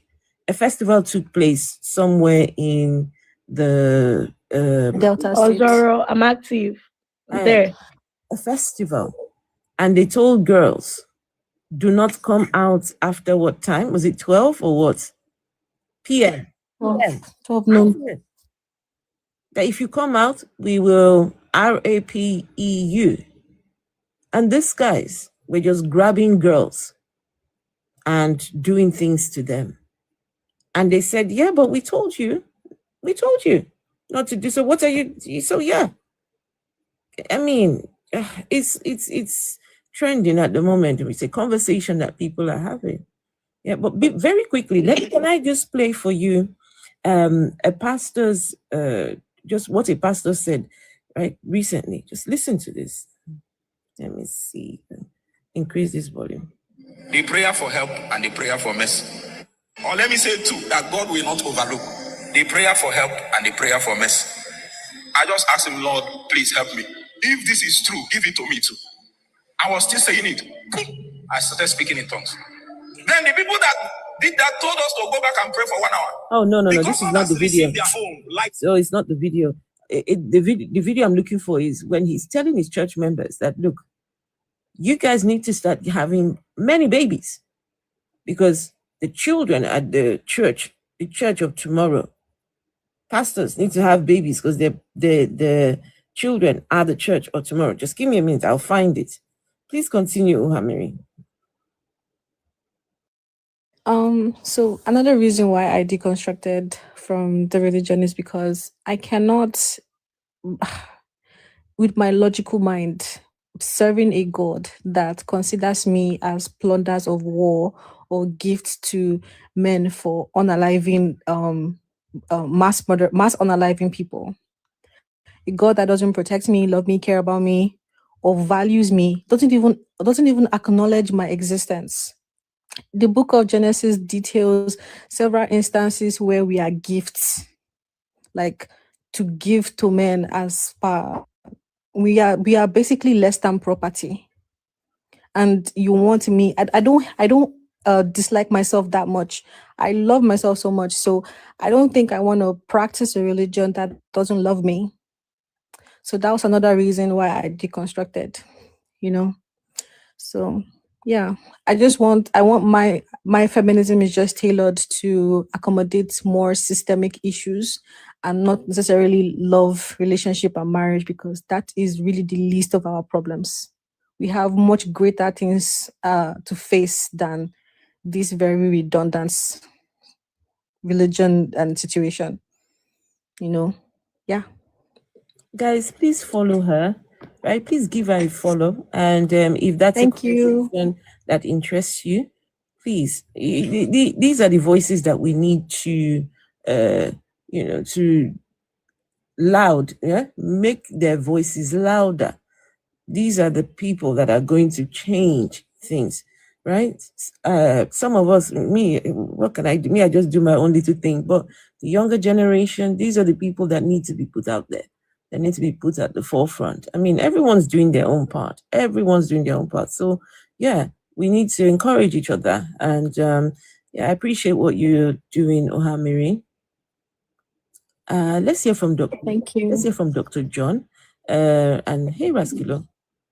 Hey, the least I can do as a man is support you in this movement, because it is my gender that's responsible for this absolute nonsense and supporting it by because when you don't speak up, silence speaks words. So the men that are not speaking up in support of this are just actually supporting the wrong side.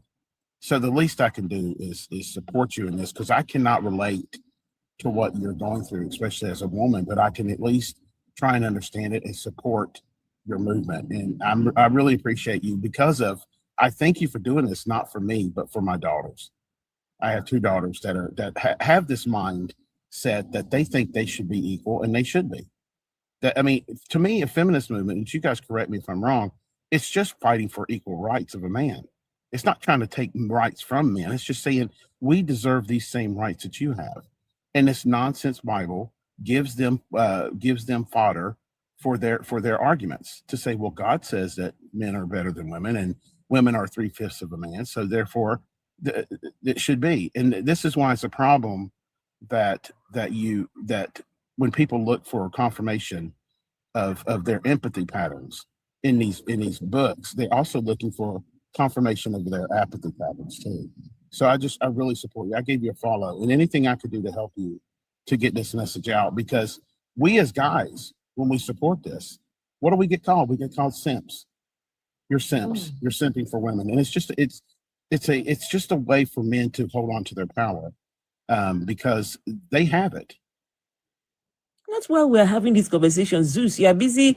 The very thing we are trying to fight now, they do for inside the chat. Say, yeah, but she fine, no. You want to leave your Christian babe? Come on, my guy. It is say Uhamiri send you. It is say she they even check you. You better stay with your Christian babe. Better chill with your Christian babe. Not be so she they roll. At least your Christian babe go submit to you. Please. As that's just the core point of living Christianity. I cannot serve a male God. Just can't. I can't. I don't care. I mean, can you imagine if the roles were reversed and women were the ones that were responsible for writing this Bible? Exactly. They will be fighting to the nail. We have written a better book. I can guarantee that we would have written a better book. Yeah, I think if you've read this book when God was a woman, it's amazing. It's really amazing. And for someone who commented, I think it was Jesus. Yeah, I used to be a Dr. Extrapolate. I had to drop that name because people were mispronouncing it. I was called Extrapolate, and so people couldn't pronounce it. So I'm sorry. And they've abolished the culture today. Here we go. Osa Snake. It be like say women here no like men. You didn't hear a man speaking just now, Osa. Some people just choose to be just. This is what they like to do, right? When we're having conversations like this, and then when you give them the same energy, they tag it as misandry. Misandry has never caused the mass raping of men. Misandry has never created a group chat on Telegram full of 70,000 men that share unsolicited pictures of their wives and children. Damn. Right?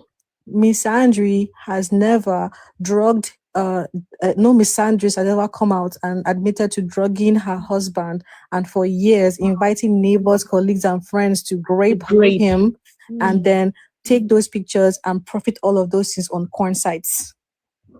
Wow. Yeah, but you want to call us misandrists because we don't like you. In my own term, I just feel misandries is just like a reaction to misogyny. It's not really that deep, because I believe in matriarchy. Yeah, it's not like this whole you guys hate men. If we hate men, and so what? Are they not good enough to be hated on? They deserve it.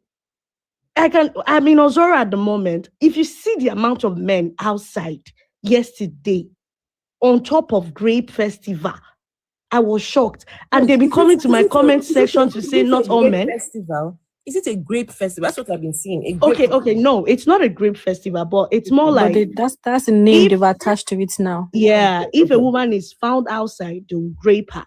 Wow. The crazy thing is that two things happened, right? There were some women that weren't even outside. One was in her kiosk. They broke into her kiosk and dragged her out. Yeah, tore her Another shirt, one, another pressed her one was breast. another one was on a bike, and the bike man delivered her to the people. That one was actually saved though a bit by the stop and chop man.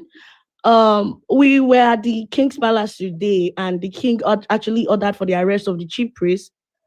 And I was like, you guys are saying, oh, the king did not allow it. You're trying to say if the king had allowed it, it would still go on. It's not making sense. But they've actually arrested most of the guys who they were able to identify, and they've taken them out. So yeah, women are free to walk out tomorrow. As if that will make it any better. Why would something like that be existing in the first place? Exactly. A grape festival. Feminist atheists. Now, this is the crazy part, right? This kind of festival exists around Nigeria. I have personally witnessed it in Ogun State. I've witnessed it in Enugu. It is not the peculiar to just this Ozoro. It happens all the time. It's just that now we are in the day and age where people Social can media. pick up their phones, make videos, and post online. Do you know that? Okay, there was a friend of mine who was actually involved in the incident, and they gripped her boyfriend too because he was trying to stop them. And when they tore the girl's clothes, they gripped the guy, like gripped him direct through his ass. It was then fucked up, man. He was even trying to help her. They didn't give a shit, man. And I think that, guys, you correct me if I'm wrong, but this is why I think the statement that is made, it's all men until there are no men. Because where are the men at to stop these things from happening? Where are these guys at that are speaking out against this? And I kind of agree with that, unless I'm misinterpreting what's being said in that. No, you're They're absolutely joining right. them. That's where they're at. You're right. Because even if you watch the videos, you could see the excitement and glee in their faces to have the Yeah. opportunity to do these things. They're happy to do those things. That's what I'm saying. Sorry, go ahead. Oh, I mean, that was the whole point of my annoyance. Everybody was happy that it was a great festival. Nobody's saying that. Do you know what one told me? If you don't want to be great, just stay inside. Allow us do our things. That is crazy. And I'm like, who's to say they could start breaking into people's houses and start kidnapping women from there? They broke into someone's kiosk, so what's stopping them from breaking into someone's house? Oh, They do that all the time. They do that. Actually, Ozora, they do. In fact, what do they not do? They steal your bikes, everything. Girls are really not safe here, actually. Guys, can I play something that will completely rile you up? This is a preacher. Let me see if I've got a photo of him on here so you can know exactly who I'm talking about. Just give me a minute. Let me see. This will properly, and I don't know how we let these people. Yep, that's the one who's speaking. Right. So please listen to this nonsense. I told my wife, you see, sorry, you are going to fast. You are going to fast. I have problem with all these women. If they are pregnant, you say it's the baby that want to eat granite. By 2 a.m. in the night, he say it's baby that want to eat more. It's a lie. You have long throat. Accept it. Stop blaming the baby for nothing. A baby that doesn't know how. You know what I know? The baby can't defend himself. That's why you are blaming him for everything. It's not baby anything. You are the one. You.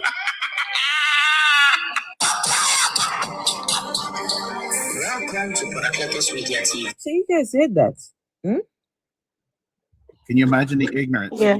The ignorance it takes to not understand this. No, please, it's not finished. Just hold on. Okay. And there is a way I train them. I don't train them differently. I train everybody. You see, if I train you as a woman, as a sister, I don't train sisters differently. I notice that sisters want to have the same thing that men have, but they don't want to pay the same price. It's a lie. It's the same price to pay. Male or female. If brothers are going for 3 days dry fasting, how many will sisters go for? 3 days. Night vigil, everybody is awake. Everything, everybody is awake all the time. My mother told me of a story that when he's pregnant with some of my siblings, that after the first 3 months that she will be fasting till she finish. More often than not, she's fasting. Not throughout directly, but she fasts within that period. I called my wife. I told my wife, you see, the cloud of witness. There are men that have gone ahead and they have set an example for us. You have to follow. You should have said, no, I will not enter this family. The problem is that they are calling you mama now. Mama is not from out. Okay, so the video that I was looking for, right? The particular same person, by the way. Please listen to this. Pay with Klarna everywhere. One card, 2 ways to pay. Wait, sorry guys. Lord, I want to marry. Young sister, old lady is coming. Pia, Ejima Pia. I do 7, do 8.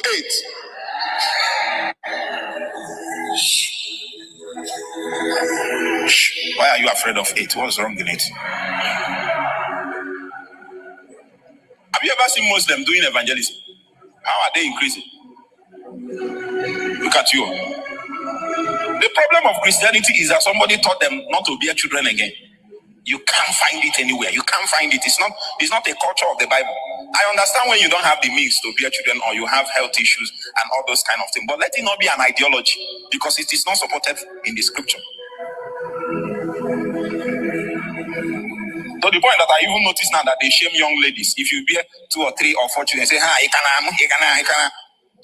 come out of my way.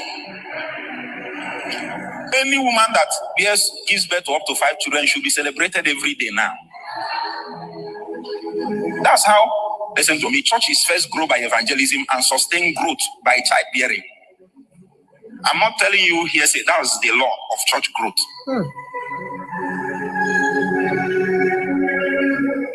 Once you notice your members, they don't want to marry, they don't want to bear children, on your move focus, you are in trouble. That church will close very soon. It's a fact, though. It will close very soon. But once you see this person 12, 13, 15,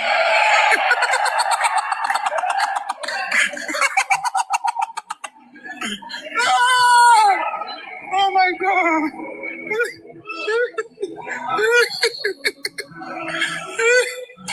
Are you following me? Are you with me? Like Christian Abba will just give birth to 21, then Dennis will give birth to 17, then Oyedepo will give birth to 16. And are you with me?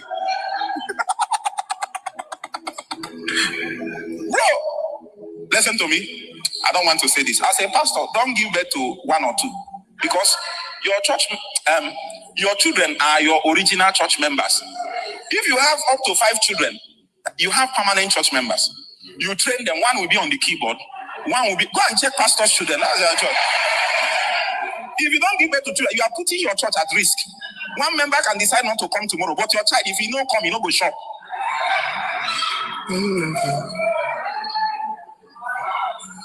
So after me, wisdom.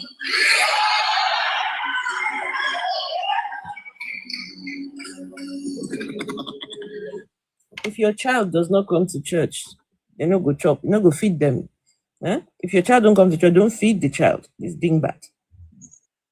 Is it the same man that was saying all this? The same person.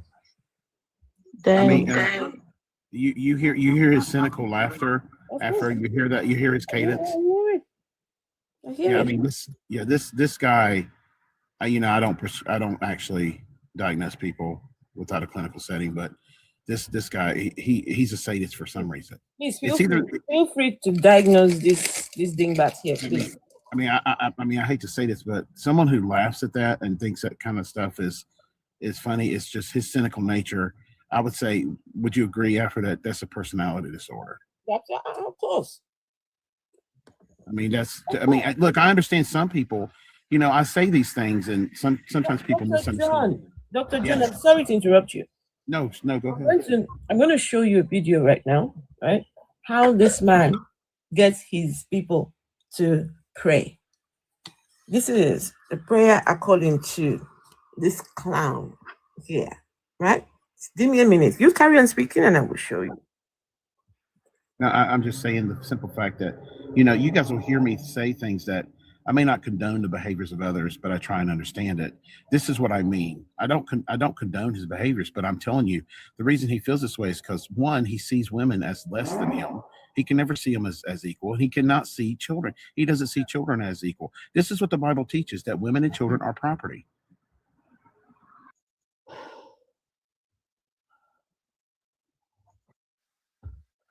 That's true. Okay. Go ahead. Oh, I was thinking you're still talking. No, I don't want to interrupt you guys. It's just that's just how I look at it from a clinical side. Is that most times when people will do horrible things to other human beings because they do not see them as equals. They see them as animals, or they see them as less than them, or they see them as property.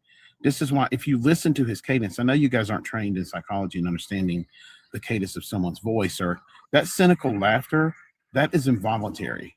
That is not a voluntary laugh. He's doing that because of he's trying to wrestle with the cognitive dissonance that he has inside. He knows that these things are wrong, but he still bases this off of his personality, which is not much we can do about it. It's trying to look funny. And the fact that he just admitted to trying to honor life his wife, because how can you tell a pregnant woman to fast, man? You want a pregnant woman to fast. You know, I just believe that this men just, you know, go to war, start a war because they don't know how it is or how difficult it is to bring a life. What do you mean she should fast? It's the baby. If the baby does not have a voice or whatever, you expect, you know, he's not the only pastor that has admitted to this. Even Pastor Femi Lazarus has admitted to trying to make his wife fast. Even Oyedepo said that when his wife was in labor, he was busy doing church seminars and was like, don't worry, she will come out of there. This is a very, very dumb thing for these men of God to say. How they try to honor life their wives, all in the name of what? Fasting? Right. And you know, I see that someone said it, you know, I agree with you. He's being validated by the audience, but you have to understand the audience is conditioned to this. Because they've been raised by men like this, the women, especially you hear the women laughing, which may be disturbing to some, but when you understand that this is a symptom of classical conditioning, they're conditioned to believe this way. True. And he's going to condition his children. Yeah, he's going to condition his daughters to think this way, this is what he's talking about. He wants to get these people in his church so he can get more money. Sorry. Sorry, let me just quickly pray. This is a prayer according to this clown here. Let's see.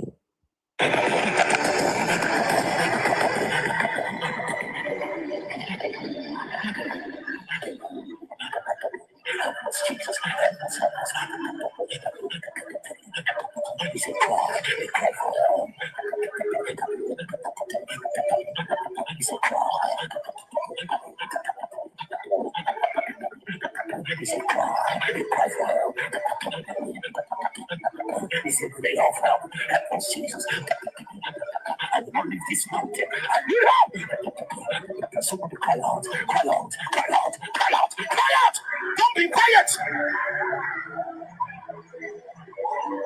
You can't be quiet in the wrong time. And his church is filled with majorly young people. Most of them are young people.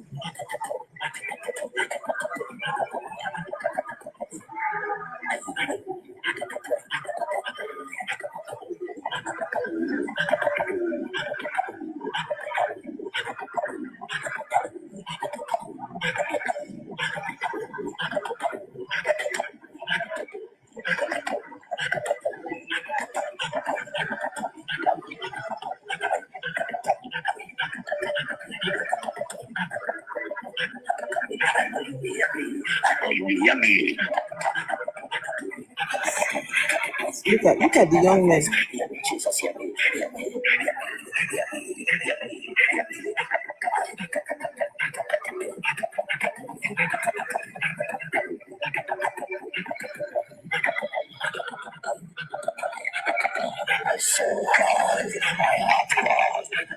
Yep. Imagine that there is a God up there, sat up there. And this is what the God wants people to do before he can, I don't know, whatever it is that the God does. I mean, can you imagine worshiping a deity that watches with a difference, as this man tells pregnant women to fast? And someone said fasting does not unalive. You're right, but to deny your unborn child lipids and fats in order to develop brain tissue, yeah, that's going to cause harm to that child. And to tell the woman that she's just greedy, that she's blaming the cravings on the baby. Invalidating her feelings, man. Not just her feelings, invalidating her need. You know, when you're pregnant, when those cravings hit, your body would look. I've been there. I know what you're saying. Your body would. I can't even control the cravings, man. Really. When I was pregnant with my two, look, if I could eat sand, I'd eat sand. I had to go and eat that, you know, that white sand-like thing that they sell in Nigeria. I had to look for it in the UK. I looked everywhere. As soon as I put the babies down, as soon as I had the babies, I couldn't even stand to look at that thing at all. But I ate it all the way up to, I don't know what they call that thing. I don't know. Does anybody know? This is like a sand. It's not sand, but it's. How does it look like? What are you talking they about? Call it? Edible ash, something like that. Yeah. Unzu or something. Okay. Yeah. I mean, I've heard these clowns actually tell people to fast with distilled water. With what? With distilled water. I've heard them say that they fasted for a month with distilled water without the electrolytes in order to get the nourishment to your body. Distilled water by itself is not going to hydrate you. Dr. John, there is such a thing as dry fasting. You know that, right? You don't even get to eat or drink water. That's what he tell his wife to do, but wait, Oba is saying that the problem is not fasting, the problem is eating. That's a lie. That's a lie. You say it is fast, it is not fasting. Try fasting. And you know the nonsense? They tell you that in their book, somebody, who was it? Moses went up to see God in the mountains there. And God made him fast 40 days and 40 nights. You go and see God. 40 days, 40 nights, your God decides to starve you. Yeah? Try not eating for 40 days and 40 nights and tell me whether it's not the fast. Yeah, I mean, you're going to probably be gone from just the lack of hydration within a week or two. You're going to be gone. You will unalive, religion or not. Try fasting for that long period of time and see what happens to you. And I know he's trying to say he's not defending the clowns, but it looks like what he's doing. I know. I mean, we've had conversations before. Shouldn't defend those people, man. I mean, My thing is, it can't be. I understand what the person in the comments is trying to say, but it just comes off ignorant. Because when you're fasting properly, doctors may even ask you to fast. You're fasting with supplements and you're fasting with hydration. You're fasting with water. You're not, it is ridiculous. I don't know how you could defend someone telling you, a pregnant woman, to fast for I don't know how long without a lipid supplement or some kind of vitamin supplement to help the child grow. That tells me you just do not understand human development, what happens in the womb. He just wants to unalive the woman and the baby. That's all. That's the whole point. He's not bothered because he does not even know what is going on in her body. Most of these men do not even sit to witness the whole labor. They just they don't know how it pops out. They don't know anything. Look, the misogyny in Nigeria back in the day, I don't know now. They used to tell the men not to be in the they would say to them, no, we just leave your woman, we will get her out and all these things, because they felt that if a man saw how the baby comes out, he will not be able to have intercourse with her anymore. So they keep the man away from the labor room. It's only a recent thing now that men are starting to enter into the labor room. This is what honestly. I can't even have the Honestly, baby without the man being there. I just can't. Olu, you say something, Olu? Yeah, I was saying that every pastor is abusive in some capacity. You can't tell me otherwise. The disregard that they have for life in general, it's disgusting. Yeah, because you can't, there's no way as a person you'll sit up there and try to defend a pregnant woman to fast. You can't even tell that to someone who's menstruating, who's having their period. There's no way. Yeah, it just shows the Like, absolute Wait, ignorance. I And wanted to say something. Okay, my apologies, Dr. John. Afro, just to buttress what you've said, right? I've been on a live stream before where a man compared a woman in labor to a dirty kitchen. And what he said was, if you go to a restaurant, you don't care what the kitchen looks like. To the what? I didn't get you. He compared a woman in labor to a dirty kitchen. Right? So what he said was that if you go to a restaurant, you're not entirely bothered by where the food comes from. You just enjoy the ambience of the restaurant, eat and go home. But like if you go into the kitchen, you find that the kitchen is dirty, you would not want to eat from that restaurant again. And this was his analogy to describe why he doesn't want to be in the labor room when his wife gives birth. Yeah, it's ignorance. This is why I love the fact that even as a psychologist, I don't condone the ridicule of individuals, but we should ridicule the simple fact that the power of the title of pastor and reverend, the simple fact that they have this in the front of their name does not give them any kind of MD or any kind of PhD or PsyD. It is that we need to ridicule the fact that just because they're reverends or pastors does not make them anything in the medical field. To sit there and say a pregnant woman should fast, it just shows me that people are following too much ignorance, and they need to be woke up from this. But the problem is these individuals who follow this man and these individuals that follow all of these pastors that you bring up, Afro, they just are conditioned to believe that this stuff is relevant, and it's not. This is why here in the U.S., even in my state, there have been pastors and reverends and churches sued because they call themselves Christian therapists. They did it in my state. Yeah, they did it in my state and told this one woman that she needs to actually go back to her husband who was abusive, and this woman unalive because of that. They were sued and they lost. This is why they cannot do this without some kind of license in my state. They have to be licensed therapists. And if they want to put the Christian in front of it, that should be a red flag for people that they're not therapists first. And that should be enough. That should be enough for people to not listen to these individuals. Isn't that the same thing the Dunamis pastor, what's his name? Paul Eneche did to what's this woman's name? The woman that was unalived by her husband, who is a popular artist. Osinachi. Yes, Osinachi. He gave the advice. He gave the advice to Osinachi to hang on, pray, your husband will change. That's what they do. I don't even know who qualified these pastors to give marriage advice. Once somebody wants to get married here in Nigeria, you go to a pastor to give you advice, which is bad. But this is the way religion works. Well, this especially the Christian religion works in Nigeria is your pastor is everything to you. Yeah, your pastor should be everything to you. He's your marriage counselor. He's your financial advisor. He's your coach. He's everything. And this is why pastors have meetings with their members. Pastor, I need to see you for this. Pastor, I need to see, because I do not understand why people have Bibles in their houses. They read the Bibles.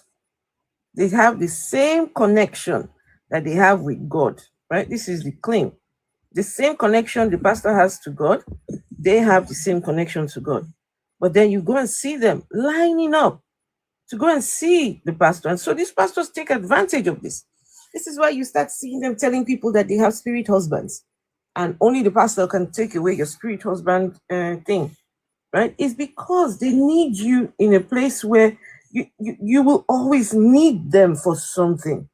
That is abusive. And so, yes, I am, whoever said pastors are abusive, 100%. The fact that you call yourself a pastor, you're abusive as fuck. Yeah, they just want to hide under the pastors, the name that comes with it. But all pastors are abusive. All. Yeah. And you know what? When you come out to speak about it, oh, my husband is abusive, nobody's going to believe you. Oh, that man is a man of God. He's a man of God, an ordained man of God. He shouldn't be doing that. Nobody wants to believe you. My pastor told me many years ago now, I was experiencing domestic abuse.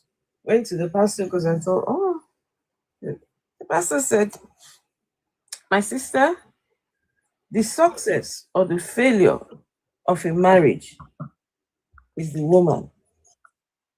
Whether the marriage fails or whether the marriage succeeds, it's the woman. How you choose to handle this is up to you. He says, you need to go and pray. You have not been praying. You have not been praying. You should be praying to God to change him. Me, I should go and pray.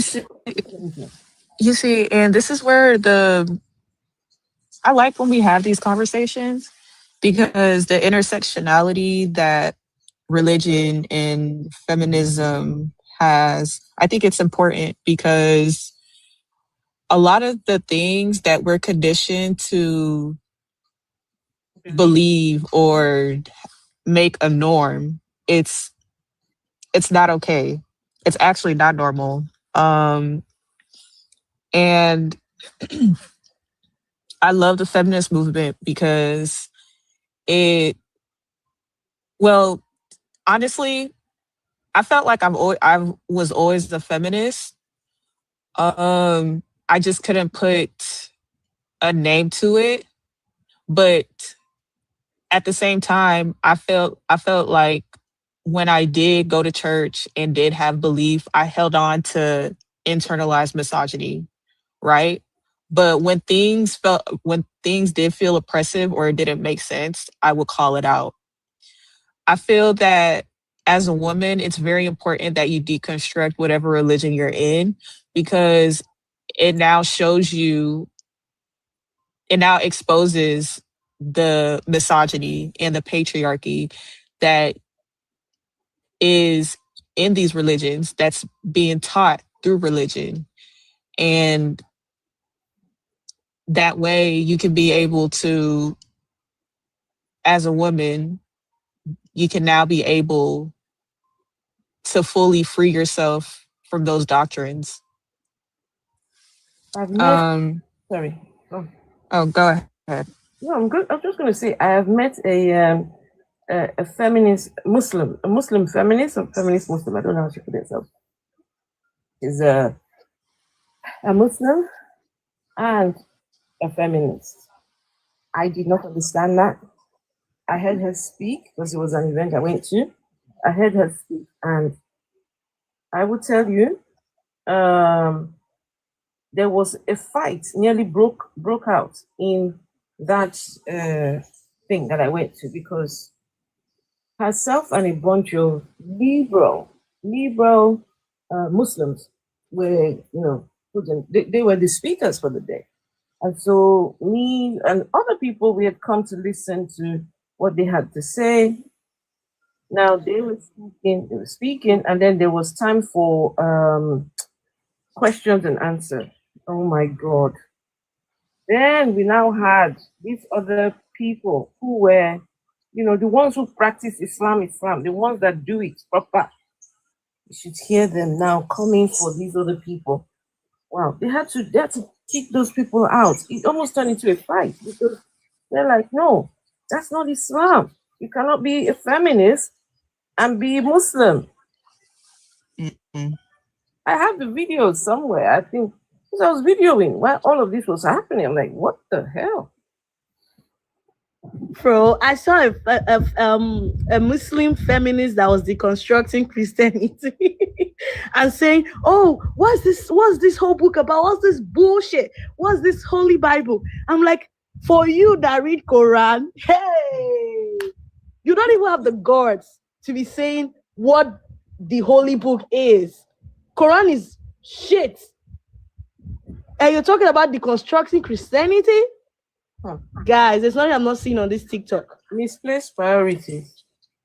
I saw that video and all I could do was just laugh because that's so laughable because it's no way you're a Muslim and you're deconstructing Christianity. I think you should be deconstructing your own religion before you even open up the Bible. Like well, I've always said this on this platform that me personally, as a woman, you can't be a feminist and hold on to religion at the same time. You have to pick one. You have to pick one. Because while I do get it, it just you're as a feminist, you're still holding on to that thing, that very thing that still oppresses you. It doesn't make sense. You know what got me really it just got me asking myself, if I was to pick a religion I know I've deconstructed, I would never pick a Quran, an Islamic religion, for crying out loud. Your Quran literally says that there are rewards for men. No, your Quran did not tell you there are rewards for you as a woman. And you are deconstructing Christianity that is even better than yours. The Quran says you can beat their wives. Yeah. As far as she does not have visible marks, or it goes within a day or two, and you're coming to deconstruct Christianity, they're supposed to give you slap. What kind of people cannot last long now doing deconstructing? They can't, because it's the pressure. It's their own people. It's their own people that will come and tell them, first of all, sister, you're supposed to have the hijab. You're supposed to come out. You have to have a maram with you. You should see Muslims.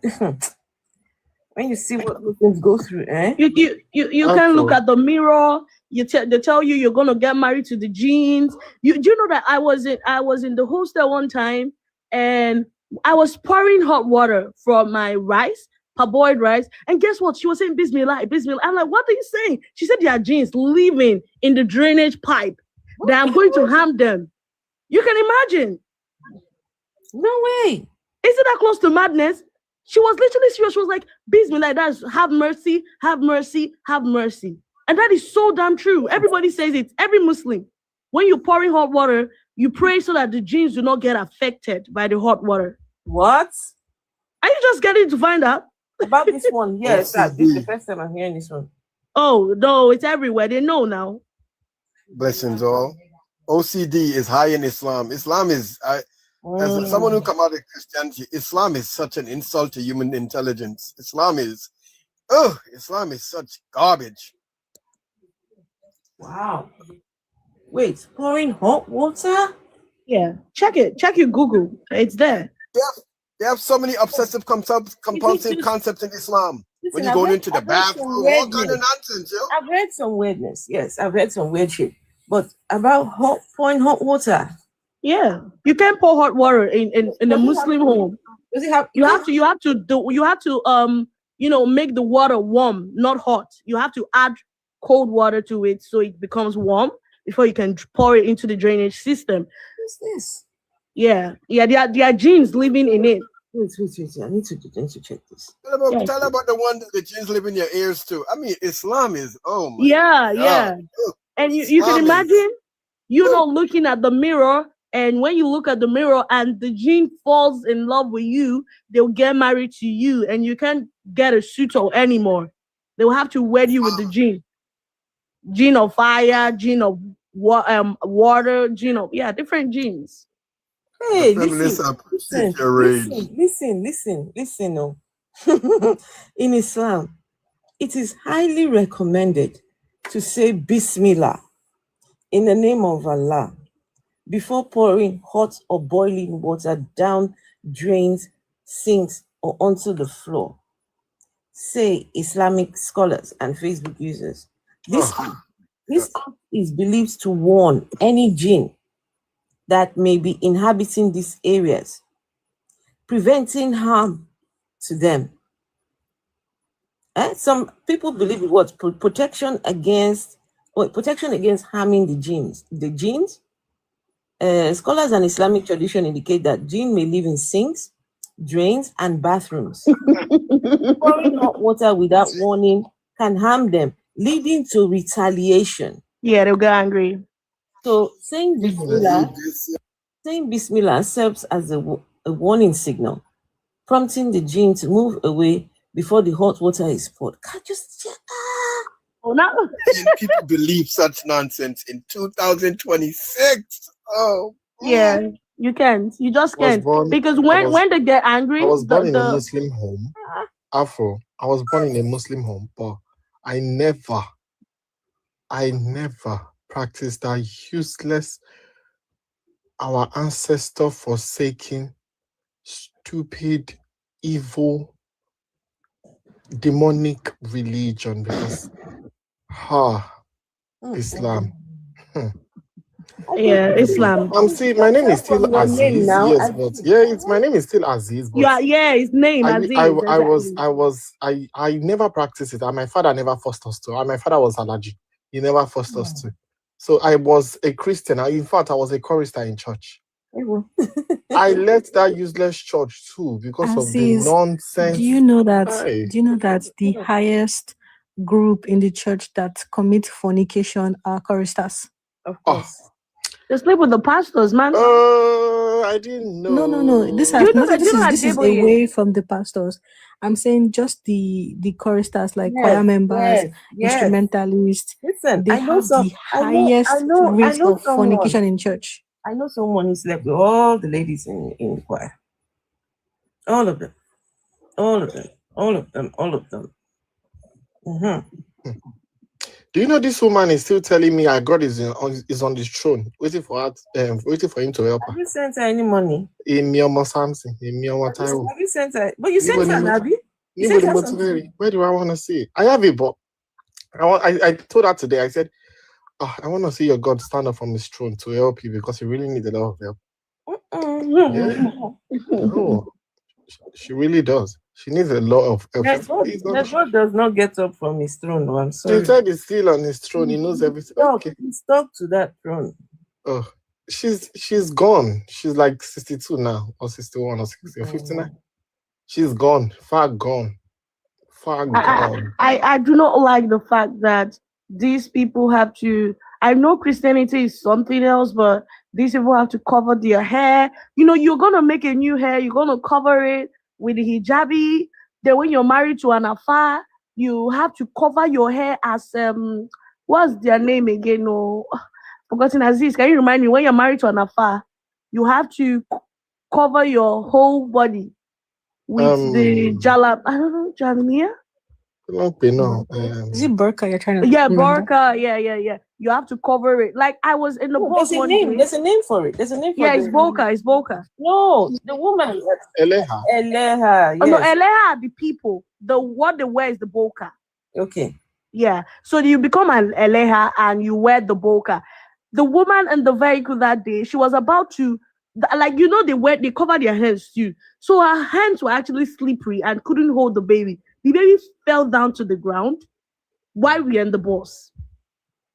Luckily, the drivers behind saw the baby and they had to stop. She could not even remove the burqa to, check how the baby is doing. No, it is a sacrilege for her to do such a thing. Only her husband can see her face and her family members. Aside from that, nobody sees their face. Nobody knows if there are marks on their face. And they call it the purity culture. You purify yourself for your husband. Your husband who is busy in the mosque, shifting panties. Have you seen ceremonies? Allah has ceremonies when they're making them, covering them up. These are girls that, you know, some of them have never covered up at all. But as soon as they get married to someone they consider an alpha, which is a sheikh or a scholar, then they have a ceremony. In that ceremony, they cover them up. So you can see their faces before. Then you see how they cover them up. And that's it. She's closed up. That's it. Yeah. From now on, she has to be, just go and type Eleha in Facebook. I've seen them. I live in Lagos, so I've seen them. I relate with them a lot. I have a friend who is married to an Afa now. She covers her whole body, and I'm like, whoa. She wants to snap a picture. She has to. When she went to the embassy, I think the immigration center to snap a passport, she was I'm not going to remove it. They're like, oh my God, if you don't want to come out, you come out for a year. We did do religion with Tuna. She was so on. I'm not pulling it up, and they can't take your face passport if you don't pull it. At the end of the day, she said she wanted to be alone before she can pull it up, and the woman has to take the picture. Yeah, it's so bad. That's religious psychosis. It's mentally unstable. You see how many European countries are banning the burqa? France, I think Sweden, all of that. I want to speak on this. Is such an I really don't deal with Islam at all, but God, sometimes when I'm looking at Islam, it's like, how in the world people got caught?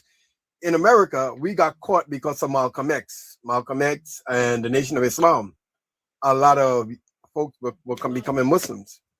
And then in the 80s, as people start to do a little more studying into Islam, they're like, oh, once they found out about the Arab slave trade, oh no. And trust me, the Africans on the continent that are Muslims, they're going to understand what is happening with the Africans in the West that we found out about the Arab enslavement processes and the different Africans who were Muslims that join in. We have the records, and we're getting more and more records. It's not going to end good for them. And for a country where the weather is very, very harsh, you wear those things. And also for a situation where you don't have a choice, you have to do what he says you have to do. And you come out and you're coming online to deconstruct Christianity. I know I'm not part of it, but guy, just shut up and sit down your ass, please. Shut up. Because yours is worse. So worse. You can't paint your nails. You can't do anything. You can't do anything. Only when you're perioding, or should I use the word menstruating? That is the only time you can. And then you're filthy when you're menstruating. Yeah. You are. You can't go in the mosque. You can't go in the mosque or read the Quran. No, you can't. You can't. A Muslim man cannot urinate while standing. He has to, bend down, urinate, and wash his pee-pee. Why not? Yeah. Because what is this kind of anxiety inducing belief system? You can't do this. You can't do that. You can't do this. You must go this. You can't cough in public. It's a sin. Yeah, you can't. You cannot wear a perfume that. Tango and Nafisat. I remember. You can't wear a perfume that people can smell, especially men. Men shouldn't smell your perfume. You shouldn't wear a perfume that people notice you wear a perfume. Just a roll-on, and that's all. You don't have the right. If you try it, they will take you to the mosque court and they will debate on your matter. And they do this because they say that the perfume could cause the man to be attracted to you and greet you. Sexually, yeah. Just and also mostly in the north, they take those types of stuff seriously. They can even stone someone to be with the Sharia law. Yeah. The Sharia law is actually backing it. Oh, wow, this one a religion on steroids. I keep saying it though. If they had to honor life me at this moment and they pick side by side which religion I should pick, I'm going to pick Christianity. Please. I won't pick Christianity. Give me a different one altogether. No, I'm talking about if they put the Islam and I understand what you're saying. Yeah. Oh, okay. I can't go back to my vomit now. Never. Go on, Patrick. Christianity is atrocious, but Islam is just, oh my God, like, whew, the things that, like I told you, when I found out about when you're going into a bathroom, you have to go in with your left feet. The amount of rules and regulations. It's like, is this like? But the thing is, though, in America in particular, people don't do most of that stuff. They don't. Guess what? Guess what happened, right? A lot of the black people will be becoming Muslims, right? The Nation of Islam type of Islam is not too much like the traditional Islam, right? So they have a lot of leeway. You know, how they dress, all of that. They might do a little head covering, but for the most part, people just go about their day. But when they start to try to introduce more of this Arab type, Wahhabi type Islam, a whole bunch of people ask them if they're crazy. They think they're gonna follow that. There are few communities like that, though. So few black Muslim communities like that. Very, very, very, very, very few. The young people rebelling. I got some young Muslim friends. The young ladies, they start taking off everything. They start dressing more sexual than before. So they ain't got time for that no more.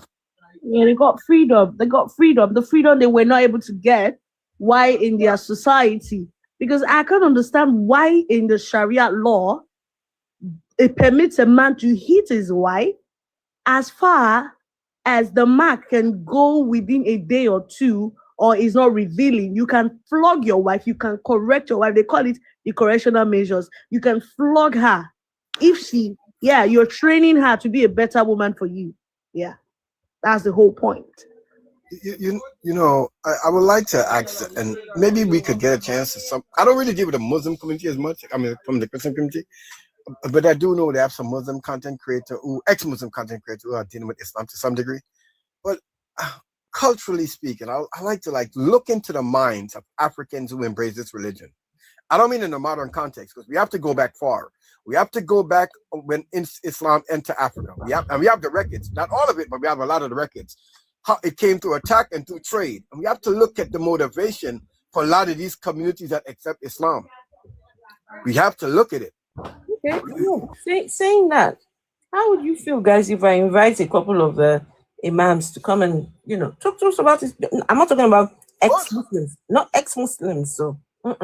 Welcome them. They're gonna, I don't know about Islam, but I know enough logic and science and history to know. That's one thing about religious zealots and apologists. They think, but I don't know your scripture, but I know history, I know science, and I know logic. Come play with me. The worst people you will ever have an argument with, just ask them, why did Allah do this? Why would you say that about Allah? Allah said he's the creator of the universe. Afro, put a new topic. Put the topic back. Like I'll be like, Afro, why are you guys always Numa. aggressive whenever Put someone the asks you topic guys back. questions? A lot of people are just so silly. A lot of them, they can't even bring up a conversation. This one will tell me, it was the one that brought it to without Allah. Aziz, you even tried to have deconstructed Islam because it's really hard for like them. I said, I never practiced. No, I deconstructed Christianity, not Islam. Okay. Yes, Makes I never sense. practiced Islamic religion. Because I'm very conversant with how they indoctrinate their kids. Like I had a friend that his name is Malik. They used to go for this. I don't know. This recitation for the Quran. How to yeah. My father never forced me to go to all those. I said I never did it. I want in our own house. It's a nice person. My father will kill chicken and eat rice. They are doing Ileya, eating our everything. Easter, everything. My own father will. Children's Day, Mother's Day, we are doing party in our house. So it was not that father that would be like his children must do this, his children must do. His own mother was a Christian. His father was a Muslim. So I was just a Christian type. I like singing, I like dancing. There's not something like that in Muslim, like like that. So I was just like, okay, let me just go to Christianity, whatever, to be a Christian. And I entered there. I want to take all my life savings. You want to do this one, you want to bring it tight. You want to do this on Kilo Day, you want to take how much am I earning? What the lies like you're going to heaven. Which heaven? Especially when they talk about, they use it as weapon to hate we gay people because I'm a gay, homosexual, Nigerian femboy. I love men. You're too much, my darling, Jerry. Period. You're too much. I'm going to be there. I'm gonna follow you for that. I'm going to be there on the wedding day. Mama, you're gonna be my mother. Hey, the mother of the day. I want to be your flower girl. My gele Yo, will be darling. my gele will be I the can't wait. biggest. I can't wait. My man is gonna find me. My gele Aziz, is going to be the biggest. Yes. I knew, like in the Yes. 80s, right? A lot of the Africans who came to New York in particular, they came from, they had this very openness about different religious traditions, right? And so their families were Christians and Muslims, and they were more accepting. So what happened that make it like this today?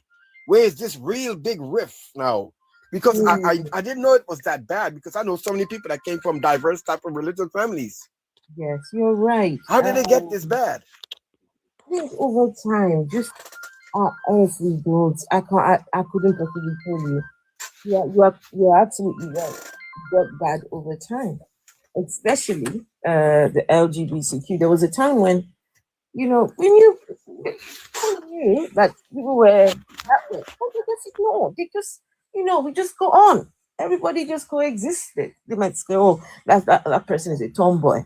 That one is they see the gentleman, he's very effeminate," and so these people were there. They were there, but I don't know something. I think it's with the growth of religion. The growth of religion is one of the things that caused the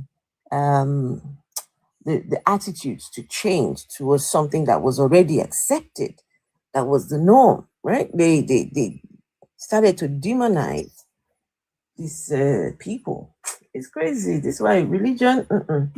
This is why I am The church, anti-theist. the religion itself is always undergoing some form of rebranding.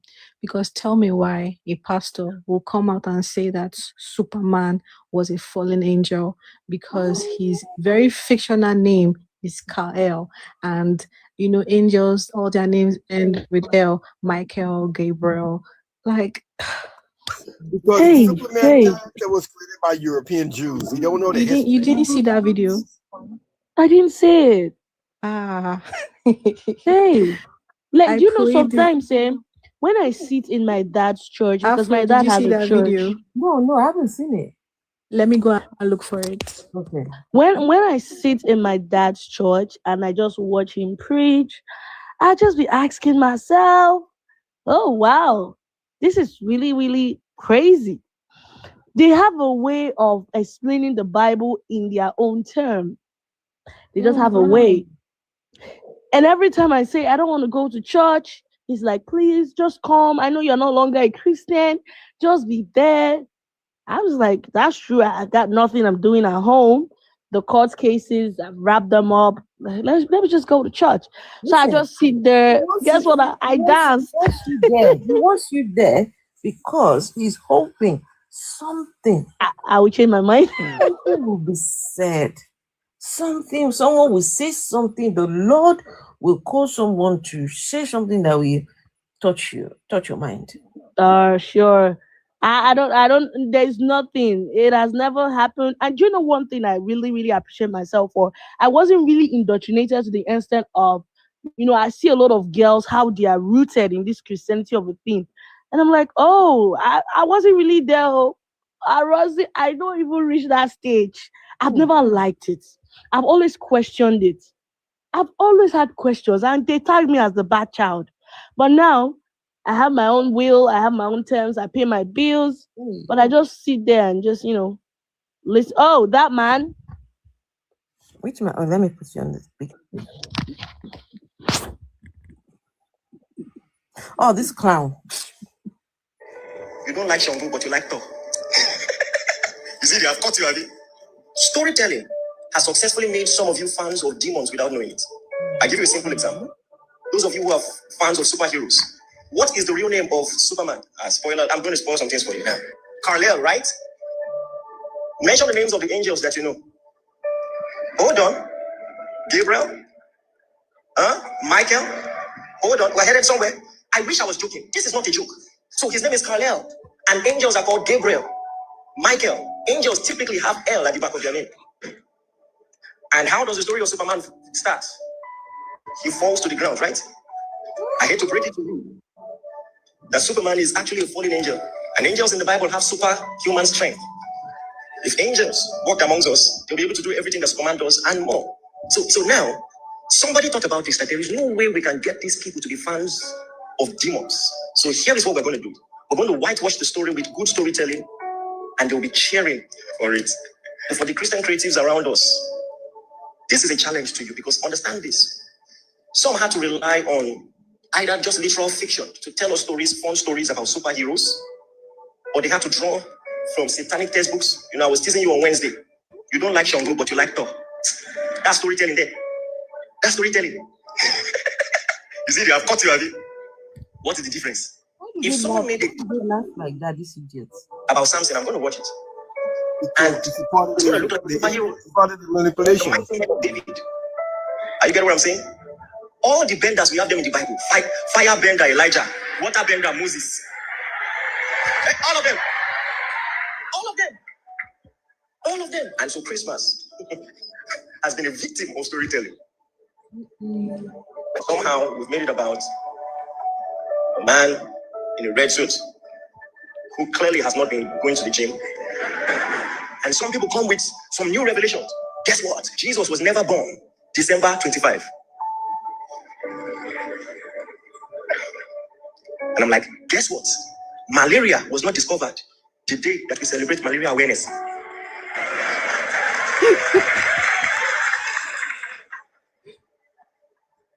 If we pick a day to shine the light on his person, we need not be born that day.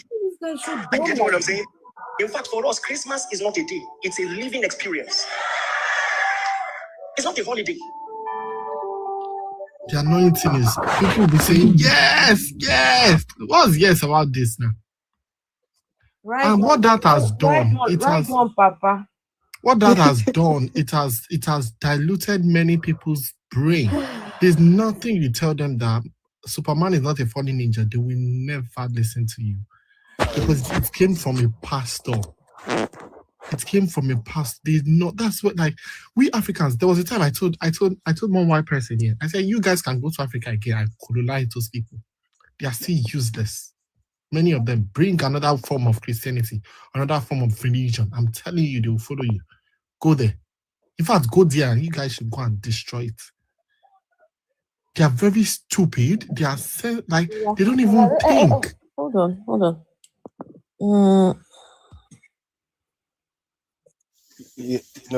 To listen to what these people are. Now, we have our own issues in the States, but we are putting a lot of these pastors to burial. Right now, there's a movement call to try to have people reduce tithings and all of that. I'm not a part of it, but I just heard about it last night.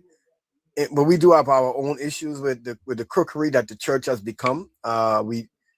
If we were to take like an assessment, I will say most of the church in the Black community are nothing but waste of time. And I think I got the numbers now. I think it's from 1980s to the present. The Black church has collected over $340 billion. So I said we have ours, but I'm telling you, what is happening in places like Nigeria, Ghana, South Africa, it is on a whole nother level of insanity. They have totally disrespected the intellect of African people. These jokers. He doesn't even know that the story of Superman was created by two Jewish teenagers, and it was based upon the Moses character. He's so stupid, he should have looked it up and he would have get an idea. That's why the name Kal-El. They're so stupid. They try so hard to sound like they're making some kind of profound statement to audiences that the audience should be embarrassed that they fall for this kind of nonsense. Can I tell you, But that guy, he is the youth leader for the Christian Association of Nigeria. He's the one leading the youth. Exactly. Christian Association of Nigeria. That's clown. Yeah. Don't worry. I look forward, now that we're getting to see more, thanks to social media, the kind of nonsense happening around the world amongst our people. They're gonna, like, some of them come here, like, because I'm telling you, honestly speaking, amongst the Nigerians that I know, I never knew this type of Christianity was dominant in Nigeria. I never knew that. They don't behave like that here. Why do you think I talk about this? Why do you think this is the focus of my, Someone needs to, people need to keep on just having this thing. This is why you always see, I always have the faces of these people here because when I'm listening to this absurdity, I'm like, are people, hey, Lord, have mercy on me. I have a coworker. Nigerian man. I want to say he's in his 50s, 50s, 60s. I don't know. But I like to avoid conversation about religion because, obviously I'm atheist, but they always like to bring it up.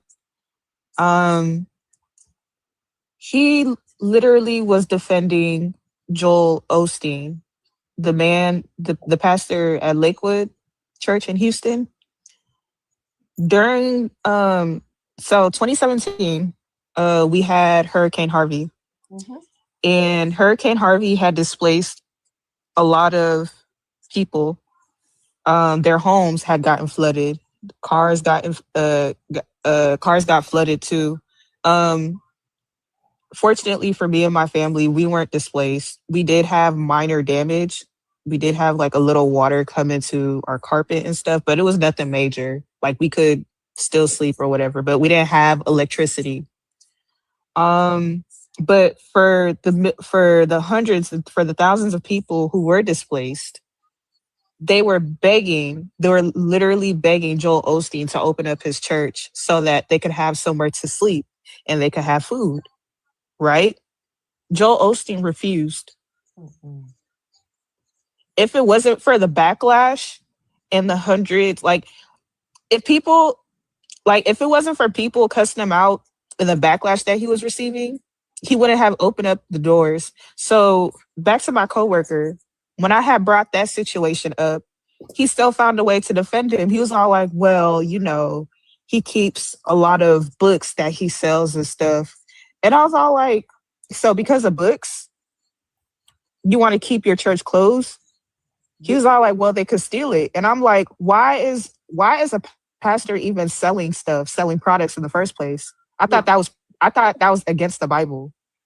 That's the whole reason why churches shouldn't even be made in the first place, because in the Bible it said they were against people coming together to sell things, if I'm not mistaken. Did you hear about money found in the walls in that church, Lakewood? Yes. What's his name? They found money. Some people went and did work, right? They went to work and they were busy doing, I don't know, digging or anyway, they had to do a wall. And they found heaps of money. They found what was the name of that guy just now? The one that was talking about Superman. What's his name again? I forget his name. What's his name?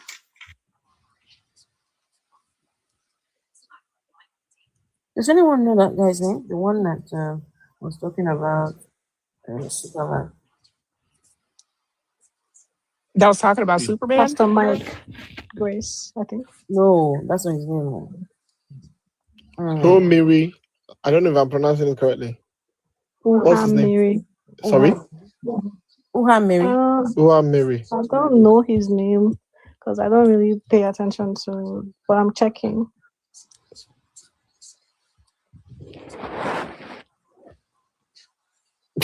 Jeremiah saw the key to heaven. He said Jeremiah even sells the keys to the gates of heaven. By the way, Africa, you're one of the sources of why I start to follow a lot of the absurdity going on in Nigeria Christian movement. Your videos. I'm shocked, and people are disturbed. A lot of Christians are like, what is going on here? Nigeria is the worst country we ever. Nigeria. Shane, I don't know if you know that I'm on my third page. I've lost 2 pages so far, right? Having to build them up all over again. Yeah. First page, I think I was at about let's see, I was at about 47,000. Lost that. Started another page. I think that was about 25,000. Lost that one again. And why? Because I was putting out content showing what was happening in the churches in Nigeria and Africa, and TikTok will they will block the video saying it was too they give whatever reason, and so they give you a violation every time you put a video. Right? There was a video I put on pastor's wife and a lady in church were fighting, and yeah, they took the video down immediately and they just give you a strike. They're a bit more lenient now. So I can guarantee you, okay, the videos you actually see, those are the mild ones. Those are the milder. Wow. Yeah. Yeah. So were those accounts Nigeria accounts? Huh? Were those accounts in Nigeria accounts? No. I've never owned a Nigeria account. Oh. There's even a video that I have of a pastor, Mrs. She's a woman, calls herself a prophet. Inside her church, she encourages the women to give birth in the church because she reckons she's a midwife. So the church doubles as a church and midwifery center. And yeah, they tell the women to come and give birth and they start recording it. One time I saw her, this baby had just been born. The baby had just been born, had the umbilical cord still attached. The baby had absolutely nothing on. And this woman started saying, this baby is about to go. This baby has gone. This baby has gone. Hey, I'm going to pray. The Lord will bring this baby back to life. She starts smacking the baby on the butt. She put the baby on the floor. And start smacking. Baby, wake up in Jesus' name. You can see that this newborn has life in it. This newborn is not dead like she was claiming. So I'm watching this on Facebook and I'm thinking, what? I start typing, leave the baby alone. And then some other people too start typing, leave the baby alone. Oh, it was terrible. She was saying, oh, the baby's back to life. The baby's back to life. Oh, somebody shot that baby. I had to report that video. I had to report it because how can you be doing that? Just born. I think what the African government in particular has done to Africa, letting these religions become nothing but cults, is going to destroy the continent. It's almost like a breeding ground for insane people to find a home. It's so much psychotic episodes going on. It's like, and I'm not even so caught up in the individual who taking the leadership. I'm concerned about the people. Like, how have we gotten to this point that you have millions of people blinded by charlatans with questionable personalities? Many of these people are insane. I always say that some of you, the people who have pastors, some of you have schizophrenic as pastors. Some of you have narcissists as pastors. Some of you have people that should be sectioned as pastors. When was the last time you saw your pastor's psych evaluation? Huh? When was the last time you saw how the pastor's brain is functioning? Some of you, your pastors, honestly, Yaba, Akba, Osi. That's where your pastor should be. But hey, he's right there teaching you about God and Jesus and all this nonsense. Anyway. Some people that there's nothing you say that will change their mind. Like this woman that is telling me now God is on the throne. Oh yeah, now. Yeah, God stand up and help you. She said she's owing someone 180 something thousand. There's only another person over like 60,000. She needs drugs to buy she needs money to buy medication for her legs and for herself. She needs money to fill her shop. She needs money for her own self. Did she not ask you to be her destiny helper? Sorry? Did she not ask you to be her destiny helper? Don't worry. She be a God.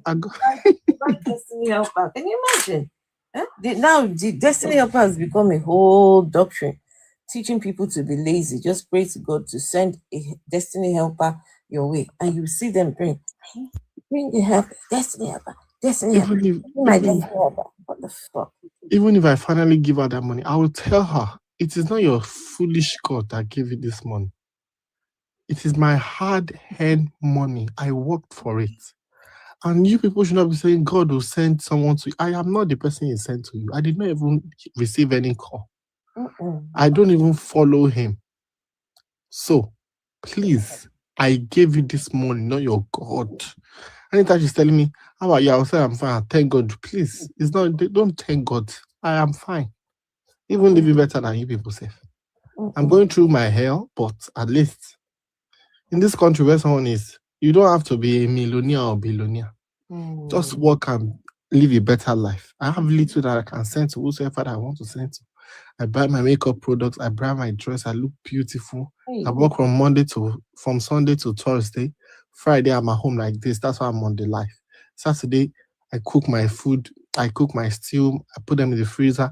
In the night, I go to club, come back, start my work on Sunday. That's how I do every weekend. Oh, wow.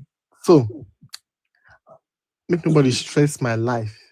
If you think there's one Jesus somewhere, go and meet him in heaven to give you the money. It's not me. Sure. Anyway, guys, it's very late. 2:30, almost 2:30 over here. So I'm going to say good night to you folks. We shall be back again tomorrow. So thank you, everyone. I appreciate you all being here. Everyone, I appreciate. Okay, folks. We love you. Bye. Love you. Please, where I go? Who is this one? I Love say Jesus you. Christ is love. Bye, Afro. Bye, everyone. Bye-bye. Bye-bye.